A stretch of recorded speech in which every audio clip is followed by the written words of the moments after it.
Carrie Swenson probably learned to ski before she could walk, but she could never have imagined that biathlon would become her life because for women, this sport simply didn't exist before.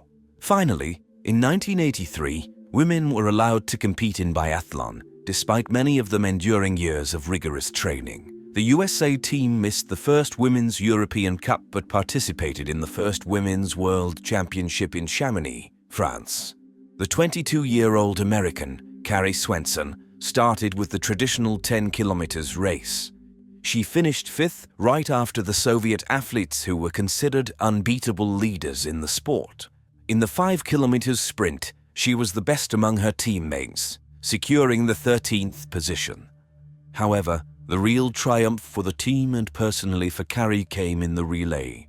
The Americans took the 3rd place, and Carrie and her teammates became the first medalists from the USA. After the biathlon season ended, Carrie returned home to Montana, where she planned her perfect summer.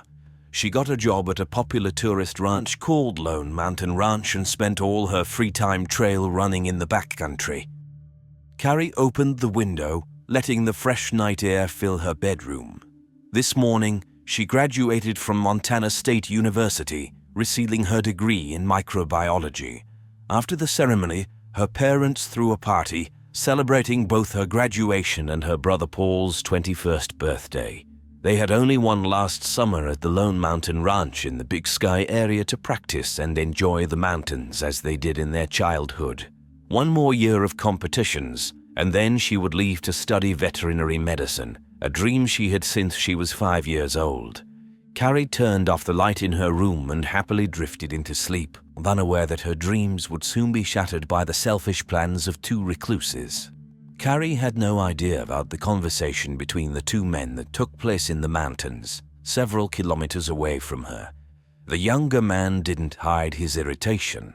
He generally enjoyed living away from people and their rules, but he felt lonely in the mountains and longed for female company. "Dad, do you remember the plans we discussed about getting ourselves a woman?" The father looked carefully at his 18-year-old son and asked, "Do you think the time has come?" In response, the son nodded confidently. On Sunday, July 15th, Carrie went for a run around Elray's Lake. She chose this route because Bob Sharp, the owner of the snack bar where she worked, had told her that he had seen a grizzly bear in the area, and she was eager to see it herself. As usual, Carrie ran fairly quickly, focusing on her breathing. Only at the last moment did she notice 2 men ahead of her.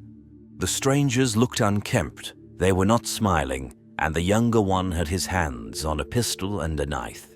Rifles were lying near a tree, even though the hunting season had long ended. Without taking their eyes off her, the men made Carrie realize that they had no good intentions. Unfortunately, she noticed them too late to turn around and run back. Fear triggered an adrenaline rush in her blood, and Carrie sprinted forward even faster, trying to pass the strangers as quickly as possible. However, her plan failed. The older man jumped right in front of her on the trail and grabbed her wrist. Not giving her a chance to react, he grabbed her other hand. Unable to break free from their grip, Carrie decided to rely on her wits and remain calm. The wild look in the older man's eyes frightened her. "Stay calm, don't provoke them," she thought. "Please, let me go," she said. "No, we don't come across pretty girls like you very often. We want to talk to you. What's your name?" he asked, holding Carrie even tighter. He began asking her various questions about whether she was married, who she lived with, and so on. Realizing that she wouldn't be released easily, Carrie tried to scream, but the man quickly silenced her. The stranger released her left hand, only to strike her in the face and then tie her up with a rope. The men said they would keep her with them for 4 or 5 days, and if she didn't like life in the mountains, they would let her go. However, from their smirks, she understood that they were more likely to take advantage of her vulnerability and eventually kill her. "It's just a nightmare," she repeated to herself, hoping to wake up at any moment, but the pulsating pain in her wrist and face indicated that it wasn't a dream. Carrie tried to appeal to their reason, explaining that her family and friends would look for her. In response, the older man threatened to shoot anyone who tried to rescue her. The men hurried on, wanting to move farther away from the lake and into the forest where they wouldn't be noticed. Carrie had no choice but to allow them to drag her along on the rope. Pretending to be submissive, she discreetly memorized the surrounding area to ensure she wouldn't run in the wrong direction when she got a chance to escape. The men walked side by side, chatting casually, as if kidnapping girls was an everyday occurrence for them. They discussed their views on society, laws, and the mountains. The older man expressed dissatisfaction with the region's development, particularly the fact that farmers were allowed to graze their livestock on his land. He told the younger man that he could learn everything necessary for life without returning to formal education or obeying society's laws. Such conversations made Carrie realize that her captors were likely mentally unstable. In an attempt to slow down their movement, Carrie asked for water and claimed she needed to rest. The men agreed to take a break. They approached a swamp, and to her horror, Carrie watched as the older man began drinking water from it. She tried to warn him about the dangerous bacteria present in the swamp, but he dismissed her concerns, saying it was the first time he'd heard of it. Reluctantly, she took a few sips as well. She noticed that the kidnappers behaved less aggressively when she pretended not to fear them. Carrie started cautiously questioning them about how long they've been living here without knowing about the dangers of drinking water from the local swamp. They replied that they were relatively new to the area but had been living in the mountains for 12 years. The younger man added with a smirk that they were desperately in need of female company, making Carrie feel even more uncomfortable. Afterward, they continued on their way. Carrie tried to step on soft ground and break twigs to leave clues for her family and friends who would search for her. Unfortunately, the older man noticed her efforts and thwarted them.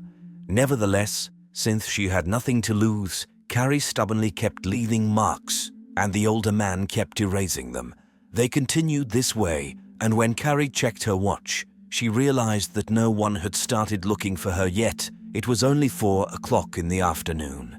Meanwhile, Carrie's friend and colleague, Alan Goldstein, who taught shooting to guests at the ranch, began to wonder why her run was taking so long. He was afraid that she might have encountered a bear or twisted her ankle and couldn't make it back home on her own. Meanwhile, the strangers continued to lead Carrie further and further away from the ranch.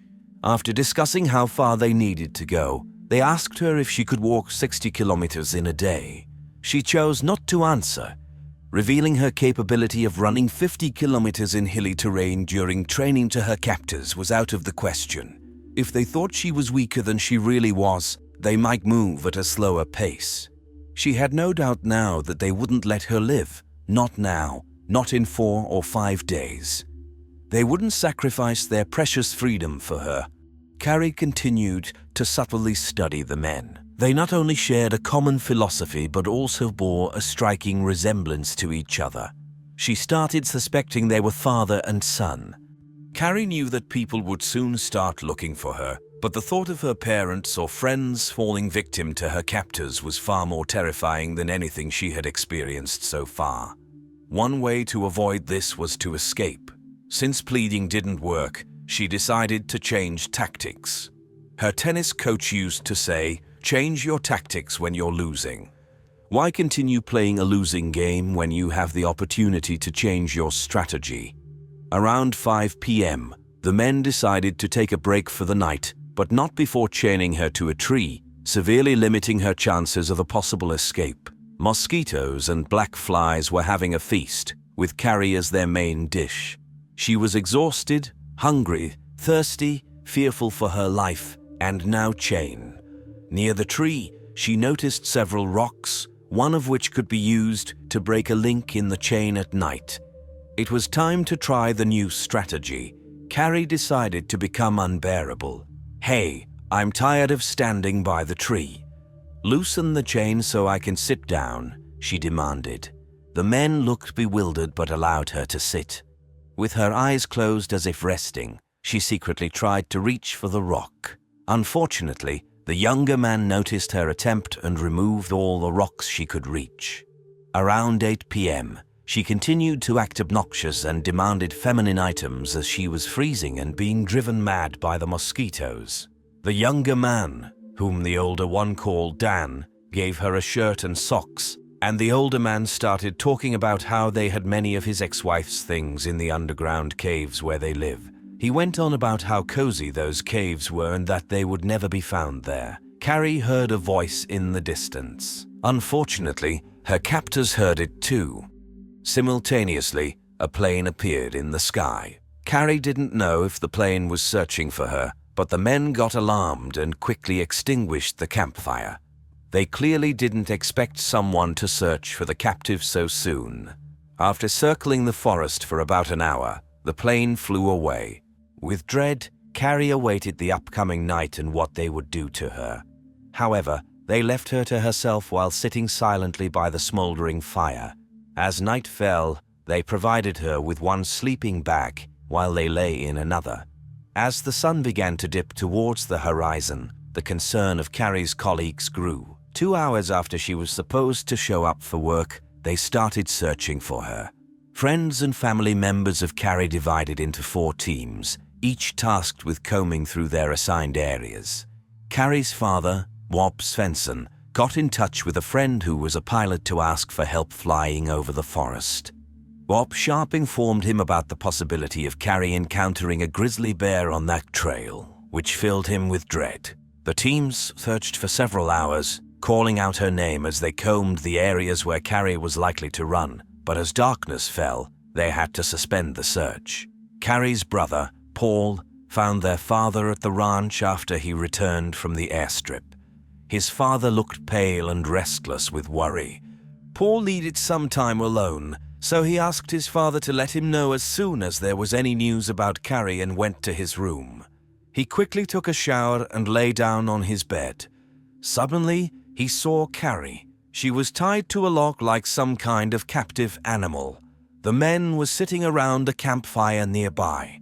His sister was crying. Paul woke up from this horrifying nightmare, not understanding what it could mean, and hoping that it was just a bad dream. With the dawn, they would resume the search, and they would surely find her. In the morning, the captors decided to move the camp to a different location, but to Carrie's surprise, they only shifted it about 50 meters from the original campsite. Despite the ongoing search for her, Dan didn't hesitate to go hunting with his firearm, shooting a squirrel for breakfast. While Dan was preparing breakfast, the older man demanded that Carrie hand over her shorts, stating that their bright red color attracted too much attention. He took them and went back to the old campsite. This presented an opportunity for Carrie to talk to Dan alone. She tried to persuade him to let her go back to her family, telling him that he was too young for such crimes. Dan looked at her attentively, with no hint of a smile, concern, or regret on his face, and said, "No, you're cute, and you'll stay with me." Meanwhile, the second kidnapper returned and gave Carrie her shorts, stained with soot from the previous campfire. Trying to hold back tears, Carrie started putting on the shorts inside her sleeping bag. She was almost done when she heard rustling in the bushes to her right and saw a person lying flat on the ground. Dan quickly got up and drew his gun from its holster. Carrie shouted, "Stay back. Don't come any closer. They're armed and they'll shoot." "Shut her up," the older man ordered, grabbing his rifle. "Go away, they'll kill you," Carrie shouted again when suddenly a deafening sound echoed, and she was thrown backward. The searing pain pierced her chest, and she smelled the gunpowder. Dan repeated in shock, "I didn't mean to shoot her. I didn't mean to." Incredibly, Carrie thought, she had been shocked just at the moment when rescue was so close. The kidnappers made no attempt to help her, but from the bushes to the left, another person emerged. It was another ranch employee, Jim Schwalbe. Apparently, he didn't realize that the kidnappers were criminals and assumed they were part of a rescue team trying to help Carrie, possibly scaring off a bear but accidentally hitting her. Jim rushed towards Carrie, dropping his backpack on the ground. It was only then that he saw the chain around her waist under the sleeping bag and began to understand the truth. He demanded that the older man remove the chain from Carrie, while he continued to be threatened with the rifle. Dan threw his gun to the ground and took out the key to the chain. Jim then addressed one of the kidnappers, Alan Goldstein, telling him to run for help. But apparently, Alan had already figured out their true nature. He shouted that he was armed and ordered the kidnappers to surrender because they were surrounded by 200 people.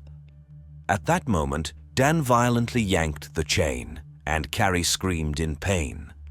When Jim turned to look at them, the older man aimed the rifle at Alan. "No," Carrie gasped. A shot rang out, and everyone heard something fall in the grass. Jim rushed to the fallen friend, but the kidnapper had already disappeared from sight. The older man reloaded the rifle and aimed it in Jim's direction, but he was too far away by then. The kidnappers quickly packed their belongings into their backpacks, took the chain, and even dumped Carrie out of her sleeping bag, stating that she wouldn't need it anymore. They made no attempt to help Carrie or Alan, leaving them both lying on the cold ground. Carrie heard the crackling of Alan's radio but didn't dare hope to reach it as he was lying too far away. The cold penetrated her entire body, and with her last bit of strength, she attempted to crawl towards the extinguished fire. Lying on her stomach, she tossed some twigs and leaves towards the fire, hoping that there were still warm logs that could help the leaves catch fire. Carrie tried to blow on them, but she was too weak and lost consciousness. When she woke up, she felt an army of black ants rushing towards her blood-soaked shirt. "No," she shooed them away. These insatiable insects reminded her of her thirst for life. She needed to find the radio and help Alan, but he had fallen too far away. However, she noticed Jim's backpack nearby. Her frozen fingers refused to cooperate, but finally, she managed to unfasten the backpack and found a water bottle, a chocolate bar, and a sleeping bag inside. The radio was not there. Carrie managed to put her legs into the sleeping bag and, finding some warmth, opened the water bottle. It turned out to be warm lemonade, and she took a sip and nibbled on the chocolate bar. Carrie once again tried to get closer to Alan, but this time, she had to drag the sleeping bag along with her. She couldn't help but feel like a caterpillar crawling on the ground and imagined how her brother Paul would react to that image. He would probably laugh and cheer her on at every step. She chuckled at the silly thoughts that come to mind in such moments. About 1.5 kilometers from the shootout site, other search teams continued their efforts, unaware of what had happened. Suddenly, Jim Schwalbe interrupted them. Gasping for breath, he shouted to the people surrounding him. There were 2 guys. They tied Carrie to a log and shot her when she yelled at us to stay away. Bob asked him if she was alive. She was when I ran away, but that scoundrel shot her, and the old man got Alan in the head. With every breath, life was leaving Carrie. Breathing became incredibly difficult, exacerbating the bleeding. A decision came to her intuitively. She closed her eyes and found herself back on the biathlon track. Biathletes practice their breathing technique methodically, just like speed and accuracy. Carrie focused, and very slow breathing, almost like in yoga, allowed her to slow down her heart rate and bleeding. Annoying flies buzzed around her, but strangely, they helped her stay conscious. She thought about Jim. He should have brought help by now, unless he ran into the kidnappers again. After a few hours, that annoying buzzing sound returned. Carrie looked around in search of the source and spotted a helicopter hovering above the treetops. It paused directly over her, and people were peering out of it. "Please, find us quickly," she silently pleaded. The helicopter flew away, but suddenly she heard the cracking of branches and the sound of a radio. "Help," she cried out with all her remaining strength. "Here she is," someone shouted. "We found her." "Are you okay, Carrie? Can you hear me?" asked a man. "Yes," she replied. She wanted to shout, scream, thank them for finding her, but all she could manage was a smile. Her eyelids felt heavy as if filled with lead, and it was hard to see what was happening next. While Carrie was being taken to the hospital, the police put all their efforts into finding her kidnappers. Little did they know it would be the beginning of a months-long search. The local forests and mountains cover hundreds of kilometers, and no one knows them better than the two fugitives. Over the course of 5.5 months, the kidnappers managed to elude the police successfully, and the media romanticized their image, calling them mountain men from another era. They portrayed Arden as a handsome prince and the other man as stern and loving father. It even reached a point where a local businessman wanted to sell t-shirts with their images. Meanwhile, the journalists overlooked the victims of their crimes. Then, about 2 weeks before Christmas, Sheriff Johnny France received an unexpected tip-off. One of his relatives noticed smoke on his ranch property in the woods. France had grown up on that ranch and knew every inch of it. It was dark, the radio had intermittent signals in the mountains, and the criminals could disappear at any moment. Nevertheless, the sheriff rushed to their camp. "Why did I go there alone? Because that's what I was paid for," he joked years later. He arrived as quickly as he could on a snowmobile, tracked down the father and son, and had them in his sights. The father immediately pulled out his rifle and threatened to shoot. In response, the sheriff warned that 2 shots would be fired at his son. He had to use the boy as leverage to get the father to listen. The sheriff convinced them that they could finally warm up, eat properly, and take a shower, which worked. Within minutes, the situation was fully under the sheriff's control. The kidnappers, Dan Nichols and his father, Don Nichols, were arrested and charged with kidnapping. Don was also charged with the murder of Alan Goldstein. At the trial, it was revealed that the men had planned the kidnapping several years ago. Dan refused to live in the mountains without a woman, and since not every girl would agree to their way of life, about 5 to 6 years ago, Don Nichols purchased a chain for his future bride. He dreamed of founding his own clan, living away from society, and Carrie was destined to play the role of the mother to his son's future offspring. Don was sentenced to 85 years in prison, but he was released in 2017. Dan was sentenced to 20 years in prison, but he only served 6 years. It seemed that the young man had turned his life around, getting married, getting an education, and deciding to help disabled people. However, in 2012, he was arrested again in connection with illegal substances. As for Carrie, she spent 8 days in the hospital, and immediately after being discharged, she began pushing the boundaries of her own physical abilities, overcoming pain to speed up her recovery. By 1986, Carrie had recovered enough to participate in biathlon competitions in Oslo, Norway. She achieved a 4th place, but the athlete who finished 3rd invited her to stand with her on the podium, acknowledging her merits. To others, it might have seemed that she had fully recovered, but Carrie knew that the kidnapping and injury had left a lasting mark that would never disappear. She continued to experience pain from scar tissue and the bullet shrapnel still lodged in her body, affecting nearby nerves during significant physical exertion. As a result, she decided to quit competitive sports and focus on a career as a veterinarian, heading to study in Colorado. Today, Carrie Swenson works as a veterinarian in Bozeman, Montana, and continues to enjoy outdoor activities, which she has loved since her early childhood.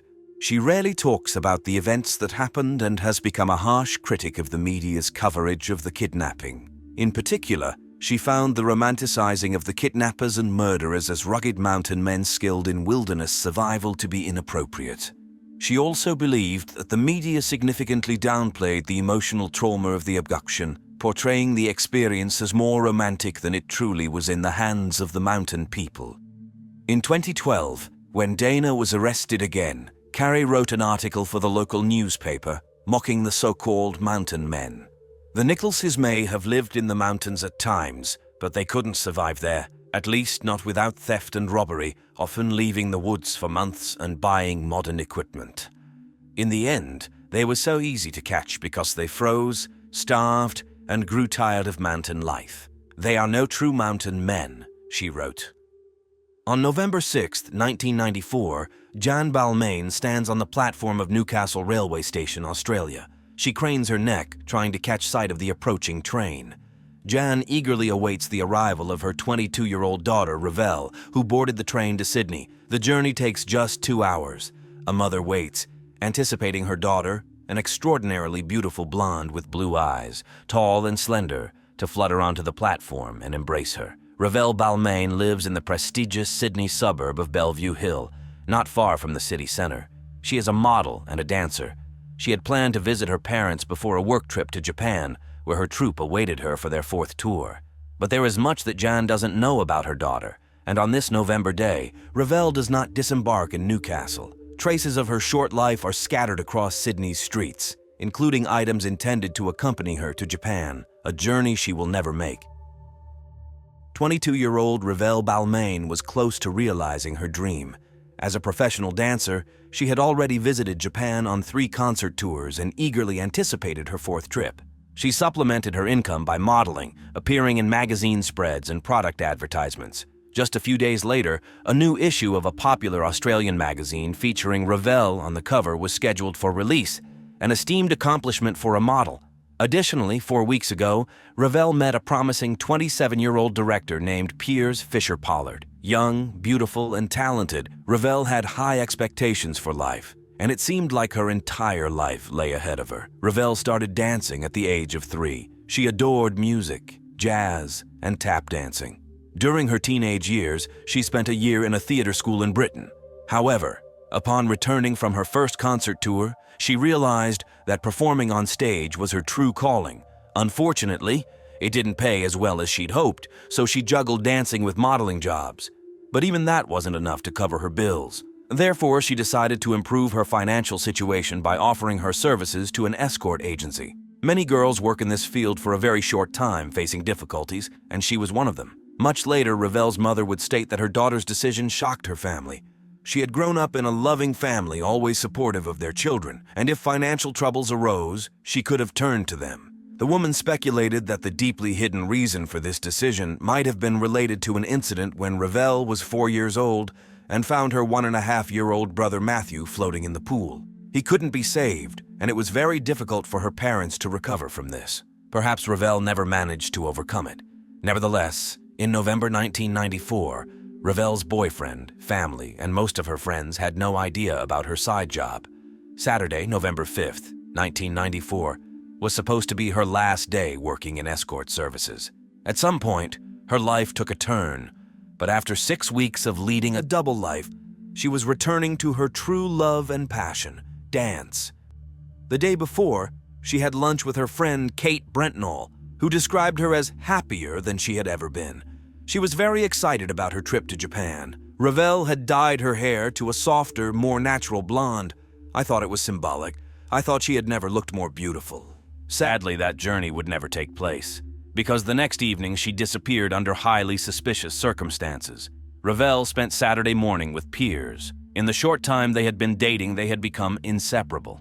However, suddenly Piers developed an intense headache, forcing them to go to the hospital. After seeing the doctor, Ravel suggested having lunch, but Piers declined due to his migraine. Around noon, he escorted her to a bus stop. Ravel headed to the city center while Piers preferred to lie down. At that time, Ravel was working for 2 different escort agencies. One of them was managed by Jane Stanojevic and Zoran Stanojevic. As her boyfriend, Piers, couldn't spend time with her, Ravel called Jane and Zoran's escort agency to inform them that she was available. The administrator replied that she had a 2-hour booking from 4 p.m. It was for a new client, a young man named Gavin Samer, who lived in the eastern suburb of Sydney called Kingsford. Later at 10 p.m., she had another appointment with friends of Zoran from Serbia. Zoran was eager to please his friends and suggested having her accompany them to the hotel because he wanted to offer them the most beautiful girl. Ravel arrived at Gavin Samer's house with a bottle of champagne as requested by Gavin. She was wearing cork wedge shoes, a long skirt, and a tunic. She had a pager. During that time, there were no mobile phones, so escort agencies handed pagers to the girls, sending them messages as new orders came in. At 3:50 p.m., Ravel used Gavin's phone to call the administrator and let them know she had arrived. This was a way for the girl to signal that she felt comfortable at the client's house and that everything was fine. 2 hours later, at 5:50 p.m., She called the administrator again and said the meeting was over and she was leaving, but there was no need to send a driver for her. However, as Gavin later revealed, she didn't leave, but instead arranged to spend an extra hour with him for additional payment. This was a risky practice because the owners of the escort agencies did not approve and sometimes punished the girls for such side jobs, naturally because they didn't receive their share of the profit. While she was with Gavin, her boyfriend Pierce messaged her, feeling much better. She told him she lay down to rest. Pierce easily believed this as he had no suspicion about her side job. At 7 p.m., she received a message on her pager from her friend Kate Brittle. 15 minutes later, Revel called back and let her friend know she couldn't talk, but would call from home in an hour after changing, and then they would have a couple of beers together at the Royal Hotel, a popular pub in Sydney. Afterward, she planned to meet Pierce. The sun set that day at 7:25 p.m. according to Gavin. That was the last time he saw Revel when he dropped her off at the nearest pub, the Tomato Inn. He pulled up to the pub, she got out of the car, said goodbye, and entered through the back door. Gavin then went to a store for cigarettes and cider before heading home, watching TV, and going to bed. At 7:53 p.m., Revel's boyfriend Pierce sent her another message on her pager, but she didn't reply. By this time, Pierce had met their mutual friend Zoe. They were visiting different bars in the city, and Pierce constantly messaged Revel on her pager so she'd know where to find them. The last time he attempted to contact her was at 2:30 a.m. Then he went home to sleep. She didn't respond to any of his messages. On the following day, November 6th, Revel's mother, Jen Belmain, stood on the railway platform in Newcastle, awaiting the arrival of the train from Sydney, on which her daughter was supposed to arrive. Revel's parents were eagerly anticipating their daughter's arrival to have a sort of farewell celebratory dinner, to catch up, chat, share the latest news before she was due to embark on a 2-week rehearsal in Brisbane, followed by her troupe's upcoming 4-month tour in Japan. The train arrived, but Revel wasn't on it. Jen assumed that her daughter might have missed the early morning train and waited for the next one. However, Revel still didn't appear. As time passed, Jen realized that something was amiss. She returned home and immediately made phone calls. She contacted her daughter's friend, the apartment neighbor, and hospitals in Sydney, trying to ascertain her whereabouts. When Revel's apartment neighbor informed Jen that Revel's room still had an almost fully packed suitcase with her belongings, passport, and ticket to Japan, Jen realized it was time to involve the police. Jen, along with Revel's apartment neighbor and her boyfriend Pierce, reported Revel missing.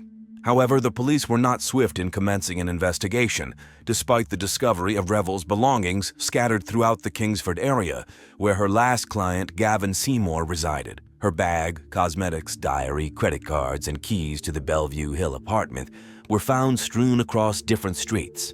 One of her high heels was found in a trash bin, while the other was discovered in a nearby block.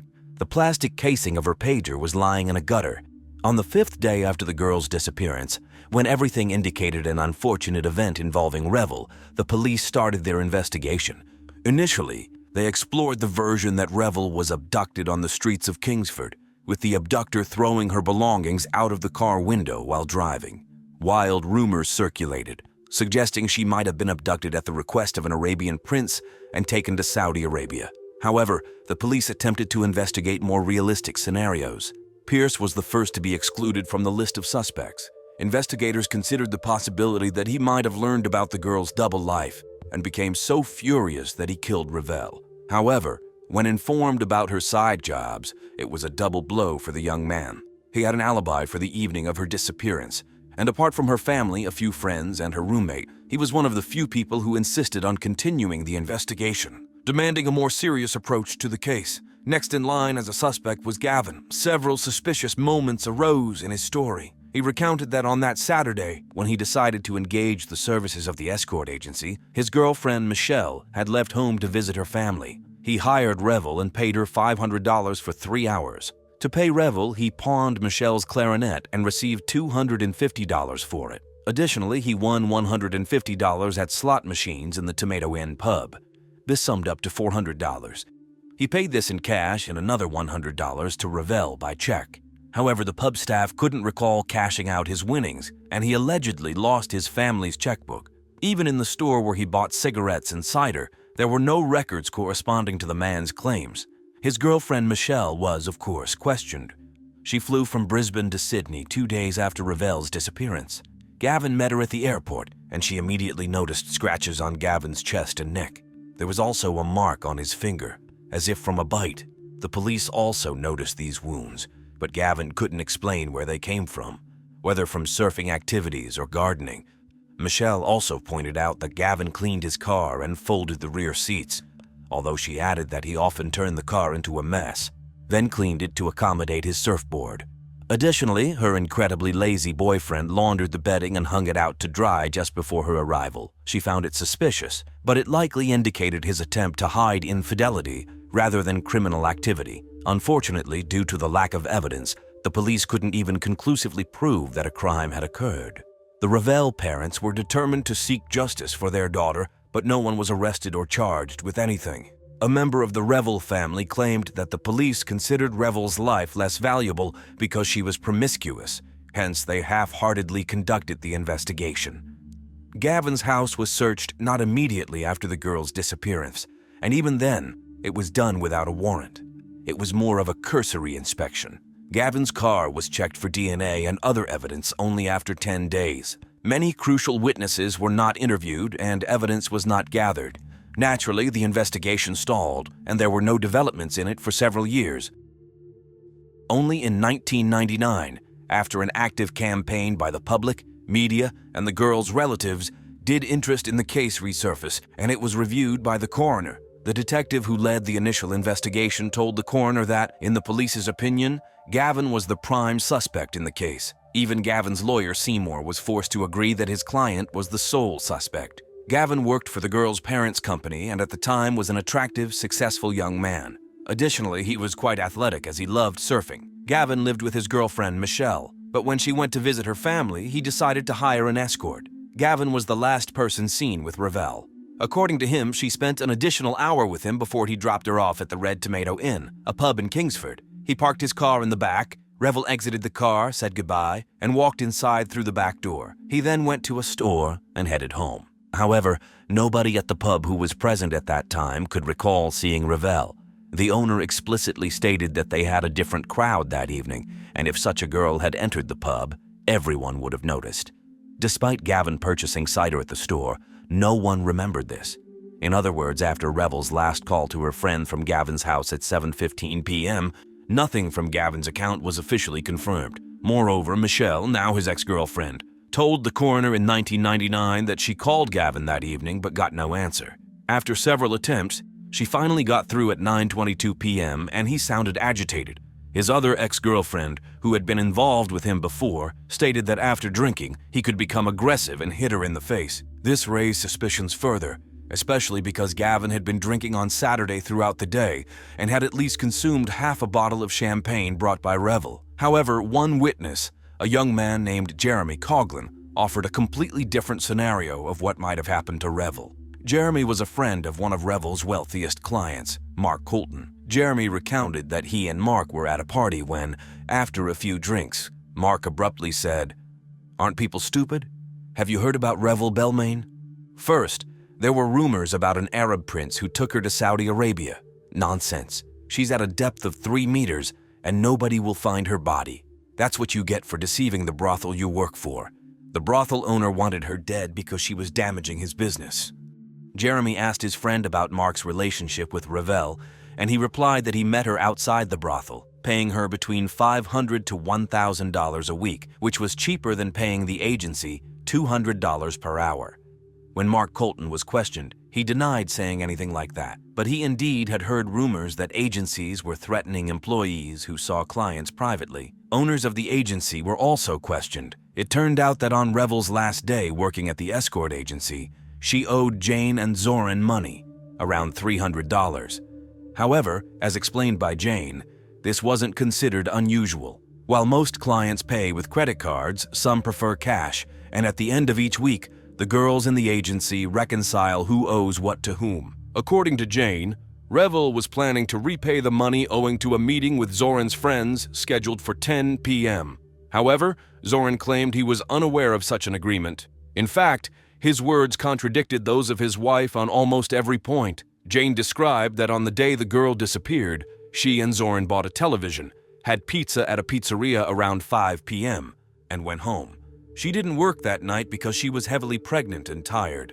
However, Zoran told the police he didn't work on the evening of the girl's disappearance, literally saying, "No, not on Saturday." He claimed he took the TV to the office, installed it, and returned home around 7 p.m. Yet, 4 years later, during the coroner's inquest, he stated that by saying, "No, not on Saturday," he meant not during the day on Saturday. In reality, he did work that evening and returned home around 2 a.m. He blamed the misunderstanding on the translator. However, later, a linguistic expert confirmed that the original statements of the man were translated correctly. Regardless, Zoran claimed he did not see Revel that night. As the agency's driver, he picked up another girl, Kelly, at 7:15 p.m. He took her to meet his friends at Royal Hotel Park in Darling Harbour, where he waited for 2 hours before driving her to another appointment at the Sheraton Airport Hotel. When he was taking the girl home, he had a flat tire, which he had to fix himself. For 4 years following the girl's disappearance and before the case was considered by the coroner, the police did not interview either Zoran's Serbian friends, who had long since left for Belgrade, or Kelly, Revel's colleague, who provided Zoran's alibi. Partly this was because when Jane Stanojevic gave her initial statement in 1994, she said that Revel was supposed to meet the Serbians at the Swiss Grand Hotel in Bondi. After 4 years, she claimed she had made a mistake and actually meant the Park Royal Hotel in Darling Harbour. It wasn't until 1999 that the police checked the registration records of both hotels, finding no information about the Serbians in either. Only after Zoran's testimony did the police locate Kelly, who reluctantly corroborated his words. However, when the police checked the Sheraton Hotel records, they couldn't find evidence of Kelly or her client being there. Gavin Seymour, the lawyer, was puzzled as to why the girl was miraculously found only now, why she wasn't questioned 4 years ago, and why the police didn't investigate inconsistencies between Zoran's and his wife's statements, which couldn't even agree on whether he was working on November 5th, 1994. In response to all these questions, the chief investigator who led the initial investigation said that he didn't know. The Revel family was deeply upset by what they heard during the coroner's inquest. The police failed to interview many crucial witnesses, and other witnesses, of course, had long forgotten what they had seen over such a period of time.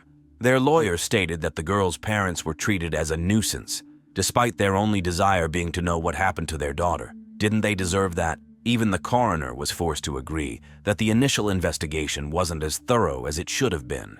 After examining the case, the coroner dismissed the theory that Revel staged her own disappearance because there was no evidence to support it. After all, if she wanted to disappear, the timing was extremely inconvenient. She was already planning an extended trip to Japan and would have returned to pursue her career as a model and dancer with renewed vigor, making her short stint as a call girl forgettable. Additionally, her personal life seemed perfect. She and Piers were crazy about each other, and there was nothing indicating that she wanted to run away. On May 28, 1999, the coroner ruled that Revel was murdered on November 5, 1994, by an unknown person or persons. He noted that there wasn't sufficient evidence against the police's main suspect, Gavin Seymour. However, if his name had been hidden from the public eye until then, now everyone knew who was considered the prime suspect in the case. Before the coroner ruled that Revel was murdered, the police had no body or evidence to work with. It was only in 2008 that detectives from the cold case unit sent forensic experts to Gavin's house, due to advancements in technology. Subsequently, detectives went to Tasmania to question Gavin, but he refused to provide DNA. Gavin, once a successful young man, moved to Tasmania and worked as a chef due to being essentially accused without trial of Revel's murder. He led a very secluded life, drank heavily, and hardly interacted with locals. After spending 15 years there, he returned to Sydney in 2018. He only spoke to a journalist once, explaining that the case had cost him job opportunities and felt as though he was punished without being proven guilty. He knew people considered him guilty, but he claimed innocence. In reality, he was more preoccupied with how the case affected him than Revel and her loved ones. However, he stated he didn't kill Revel. He was only guilty of hiring a call girl that day.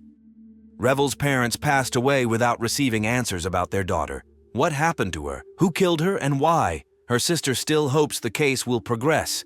Over the years, she searched for her sister's body. Now, she seeks answers. She needs to know who killed Ravel.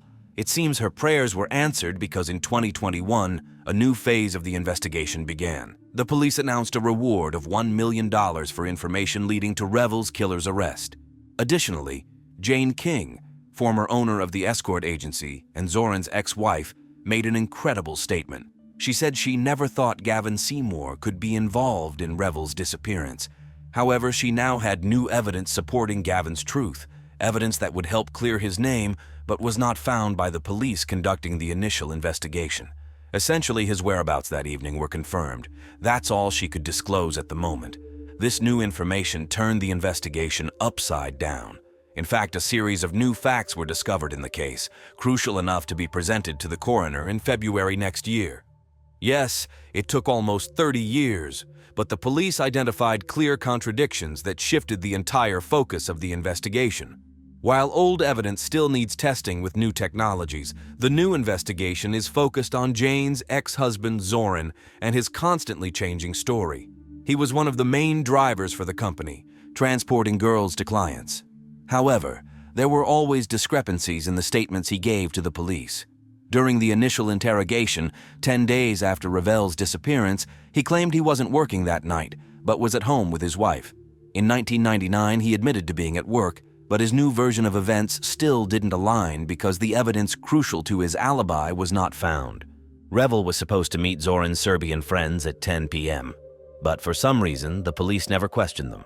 Incredibly, in 2021, an anonymous call was made to an organization called Crime Stoppers regarding this man, in the photo, who could be involved in the crime. This likely refers to Bojan Prevalovic, Zoran's friend and Revel's last presumed client. While Jane King never met her husband's friend, she now knows that Zoran arranged something for him the day after the girl's disappearance. He bought a ticket from Australia to Thailand. Essentially, the man Ravel was supposed to meet that evening left the country the very next day after her disappearance, and no one bothered to inquire about the reason for such haste or coincidence. In December 2021, a raid was conducted on Zoran's property, revealing cannabis worth $400,000 and exclusive items valued at $150,000. He faced 36 charges and was denied bail. Most importantly, according to the police, the raids were carried out based on information obtained during the new investigation into Revel Belmane's disappearance and presumed murder. A detective explicitly stated they were investigating Zoran's involvement in the crime.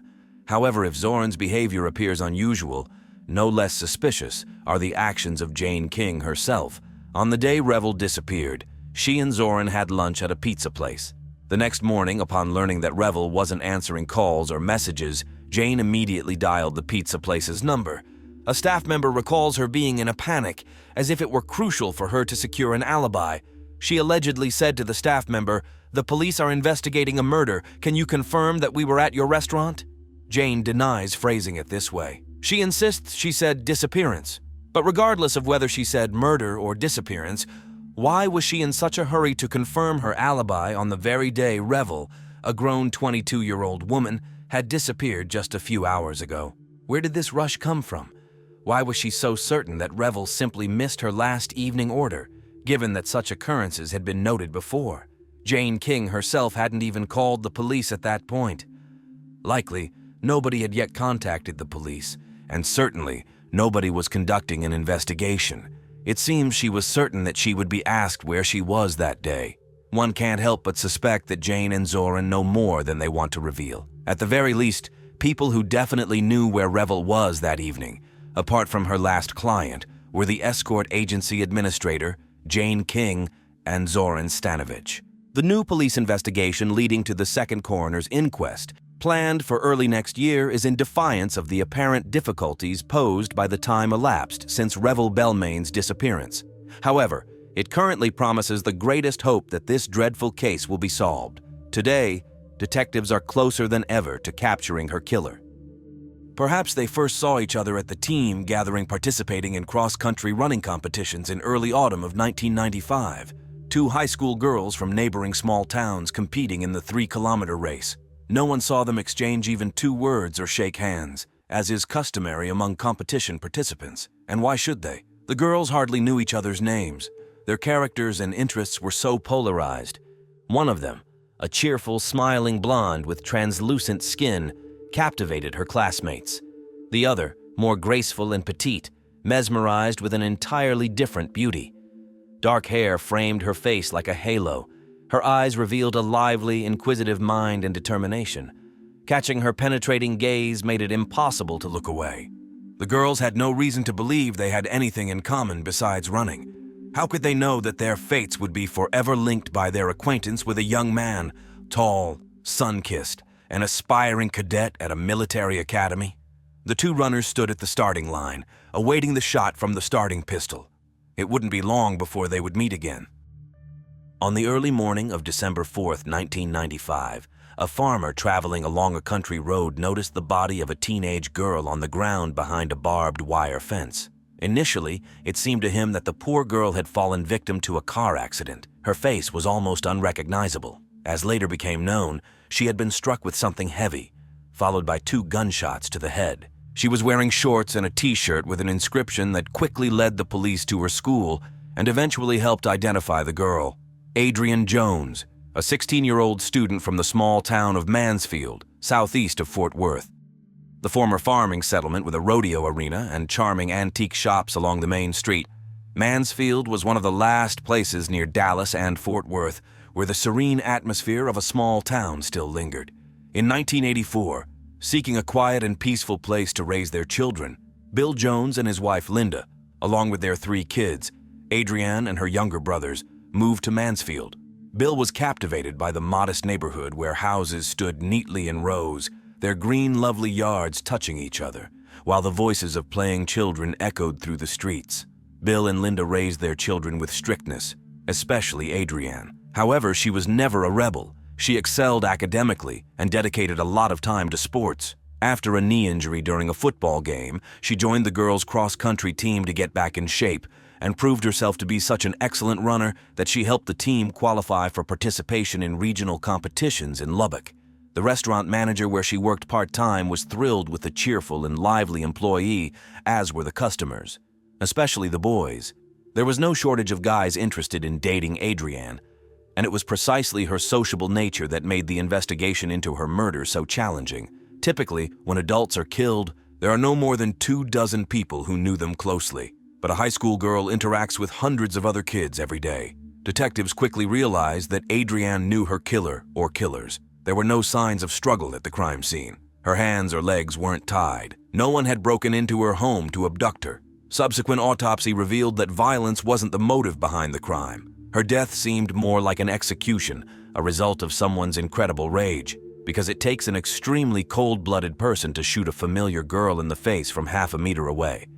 Police compiled a list of individuals who might have had a grudge against Adrienne when Bill and Linda Jones reluctantly informed detectives that on the evening of their daughter's death, they allowed her to talk on the phone after the usual 10 p.m. curfew. Her boyfriend, Tracy Smith, was on a trip with his parents and managed to call her quite late. Bill allowed his daughter a few minutes to talk to Tracy. Linda overheard during the conversation that her daughter told Tracy to hold on because someone else was calling.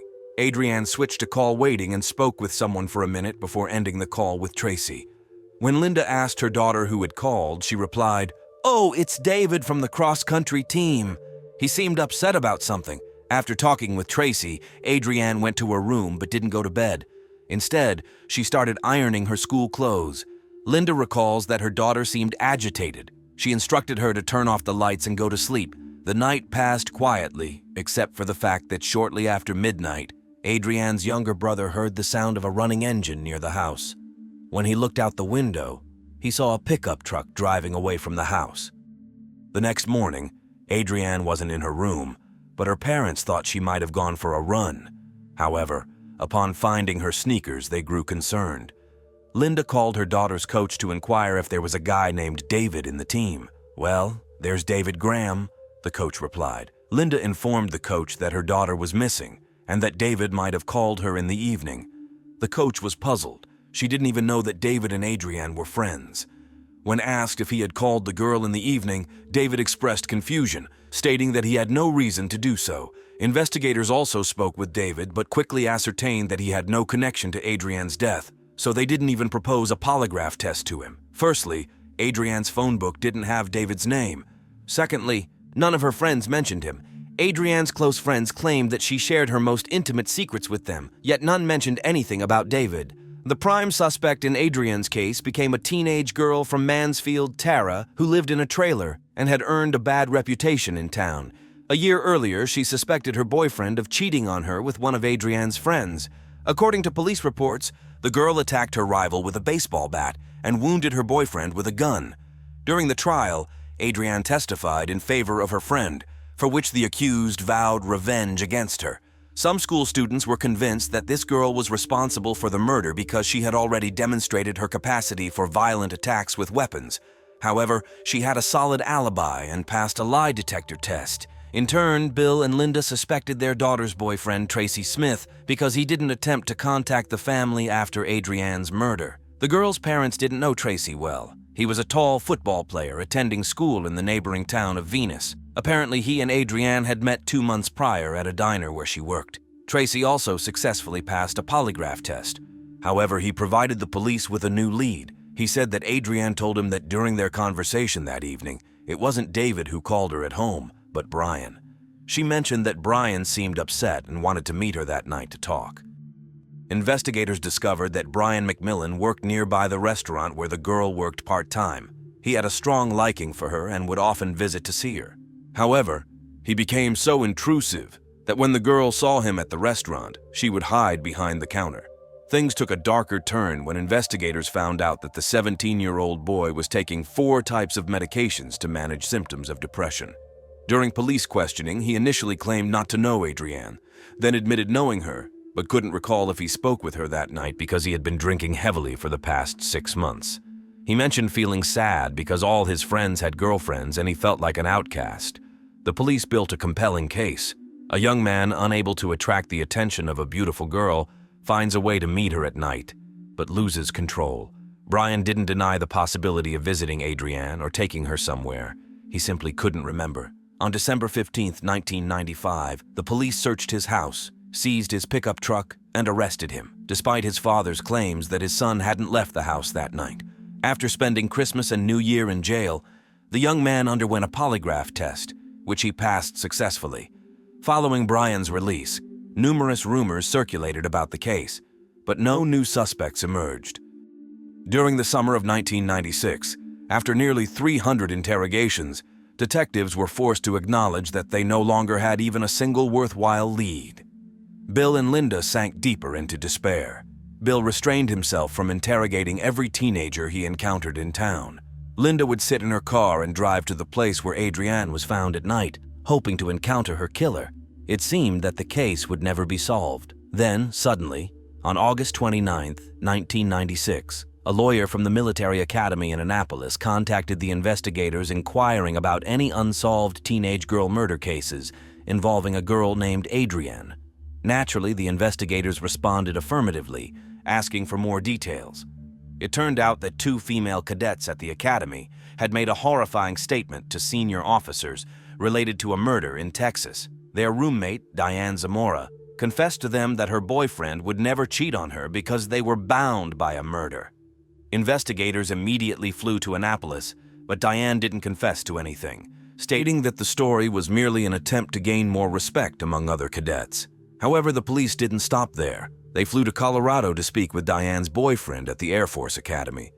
The young man insisted he didn't know why she would fabricate such a blatant lie. They didn't believe him and continued questioning. David, yes, that same David Graham from Adrienne's cross-country running team at school.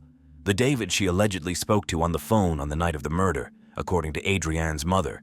But Stacy said she spoke with Brian, so what was the truth? To find the answer, they needed to delve into the past of David and Diane. David had always intrigued his classmates. With his military-style haircut, straight posture, and excellent manners, he seemed like a person from another era. After witnessing an air show once in his life, David made up his mind to become a USAF pilot and never wavered from his dream. Many girls at school were interested in dating him, but few knew he was already taken. His girlfriend's name was Diane Zamora, attending school in the neighboring town. She was just as intelligent, athletic, and disciplined as David. Every spare moment was dedicated to studying because she dreamed of becoming an astronaut, requiring top grades. Like her boyfriend, she participated in cross-country running competitions. Anyone who saw David and Diane together knew they were destined for a bright future. Their relationship was far more serious than teenage infatuation. In September, about a month after they began dating, they informed Diane's parents that they were engaged. They planned to tie the knot on August 13, 2000, after completing their military education. The wedding was already envisioned. David in uniform, Diane in a white wedding dress, and at the ceremony's conclusion, they would pass under crossed swords held by their cadet friends.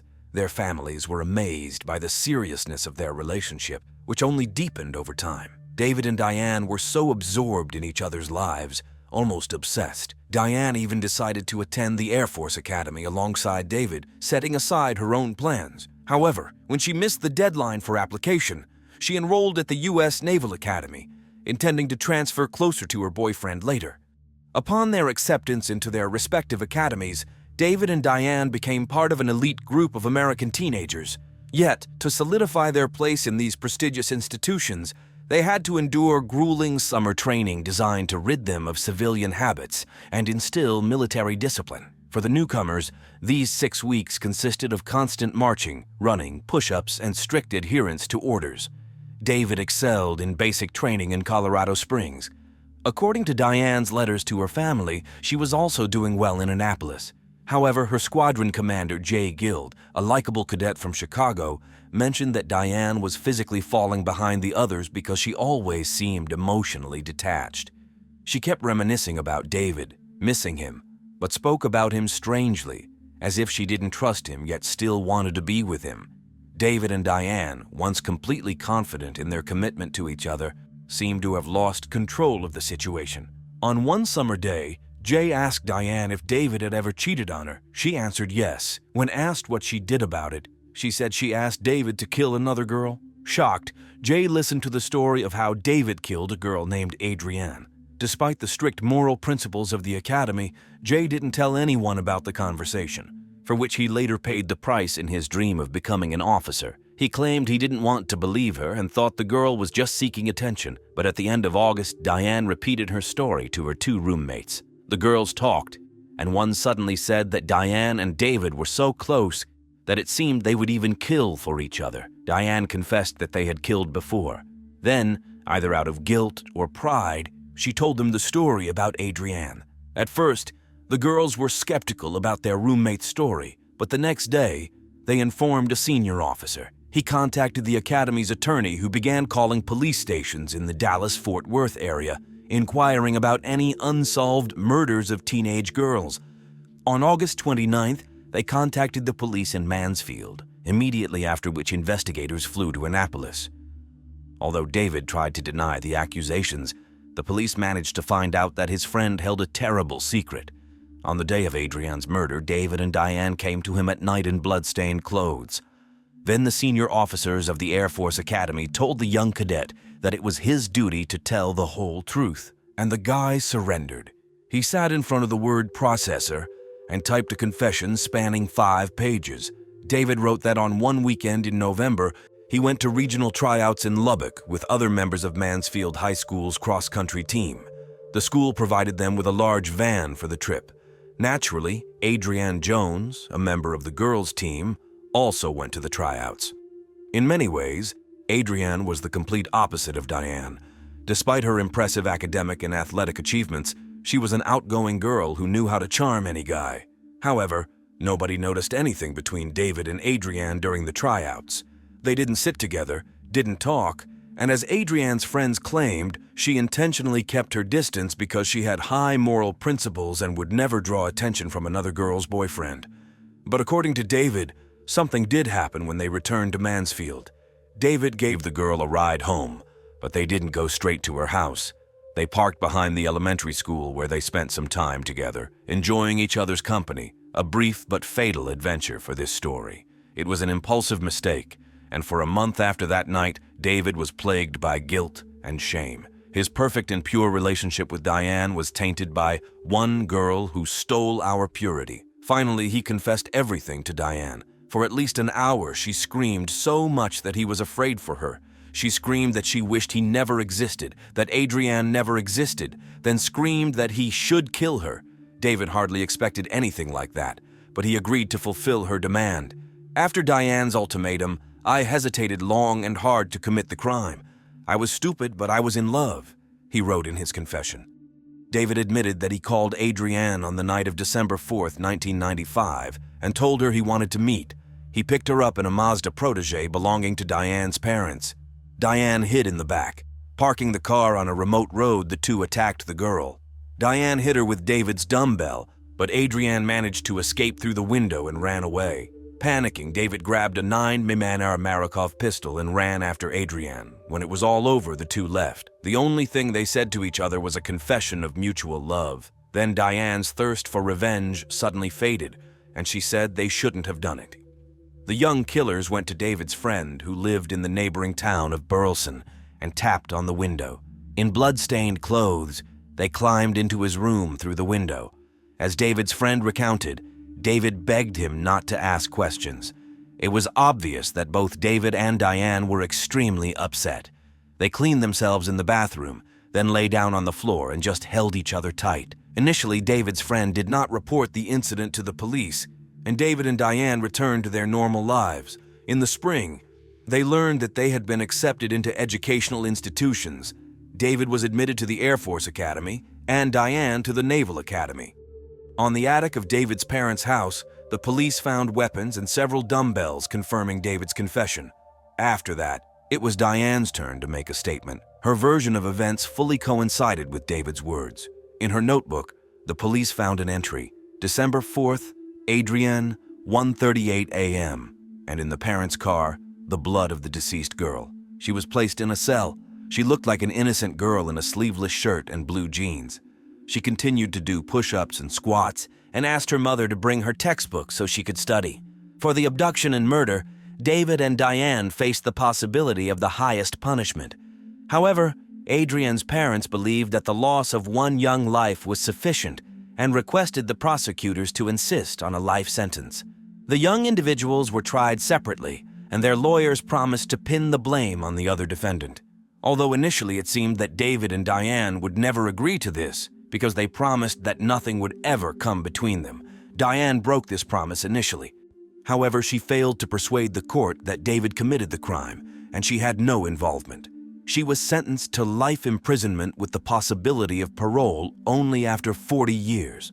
The trial against David concluded in a similar manner. However, during the hearing, a witness emerged whose testimony had the impact of a bombshell.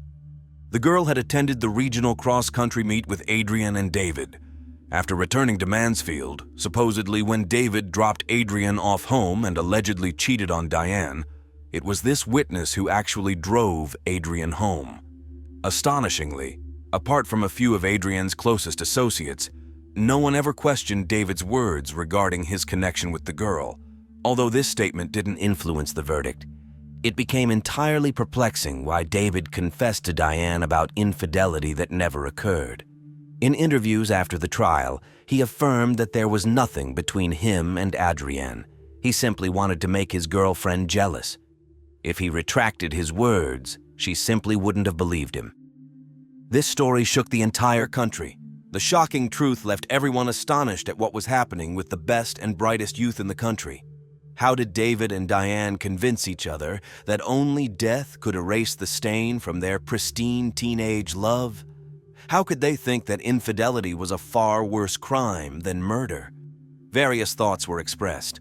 David's lawyer believed that his client wrote the confession to protect Diane, and some investigators agreed, believing that Diane had an influence on David, compelling him to fulfill all her desires.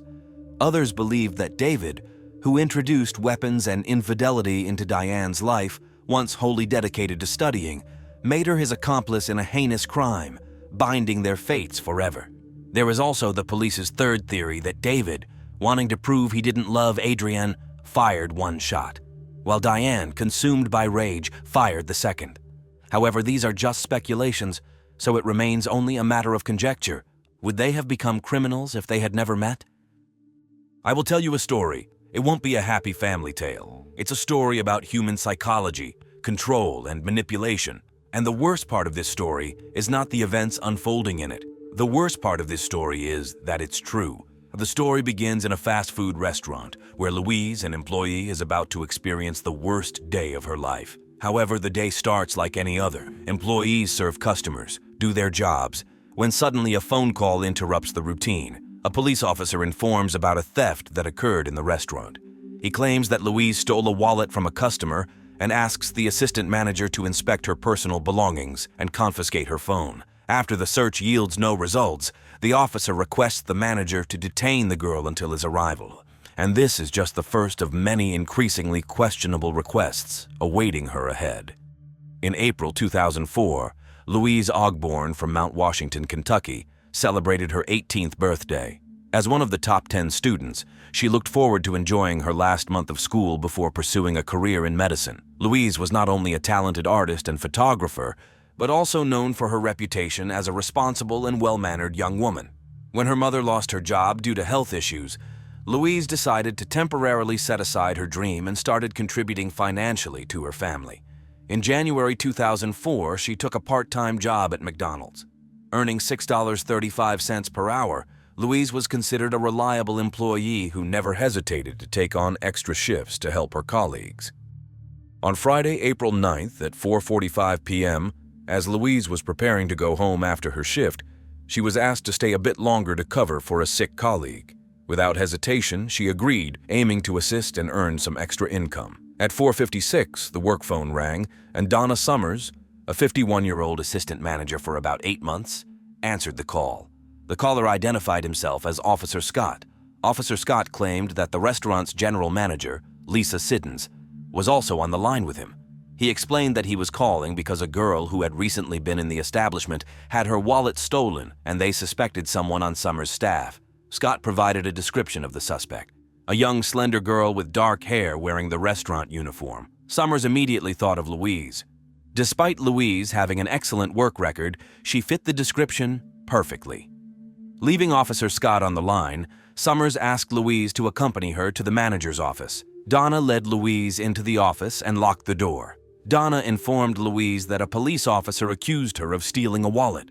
Shocked, Louise immediately declared her innocence, stating that she could never steal anything.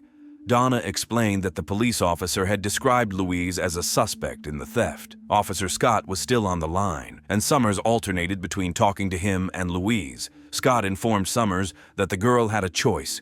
She could consent to a search on the spot, or wait for the officer to arrive, arrest her, and conduct the search at the police station. Learning of these options, Louise began to cry and thought it would be better to go to the police station to resolve the matter there. However, Summers handed the phone to Louise, and after talking to Officer Scott, she agreed to a search right in the restaurant. Scott directed Summers, who relayed instructions to Louise. Initially, Louise was asked to empty her pockets, and she complied without objections. After handing over her keys and mobile phone, Louise showed that there was no stolen wallet in her pockets. However, Scott suspected that it might be hidden under her clothing and ordered her to remove it. It's worth noting that at this point, Kim Dockery, also acting as an assistant manager, arrived for the evening shift. Kim asked what was happening, but Summers refused to explain, following Officer Scott's demand. In the presence of Donna and Kim, Louise reluctantly removed her uniform and was left only in her underwear. She covered her face with her hands and cried while Donna examined her clothing. There was no stolen wallet in her clothes, but this was deemed insufficient. Louise was then ordered to remove the remaining clothes and hand them over to Donna for inspection. Louise complied. All of this became too much for Donna Summers, who started doubting the truthfulness of the accusations against Louise. In response, Scott made a shocking statement. The police were investigating Louise's involvement in more serious crimes, and officers were currently searching her family's home for illicit substances. Thus, Louise's clothing and other belongings were considered evidence in the investigation. Scott ordered Summers to put them in a bag and take them to her car so he could pick them up shortly. During this time, Kim tried to comfort Louise.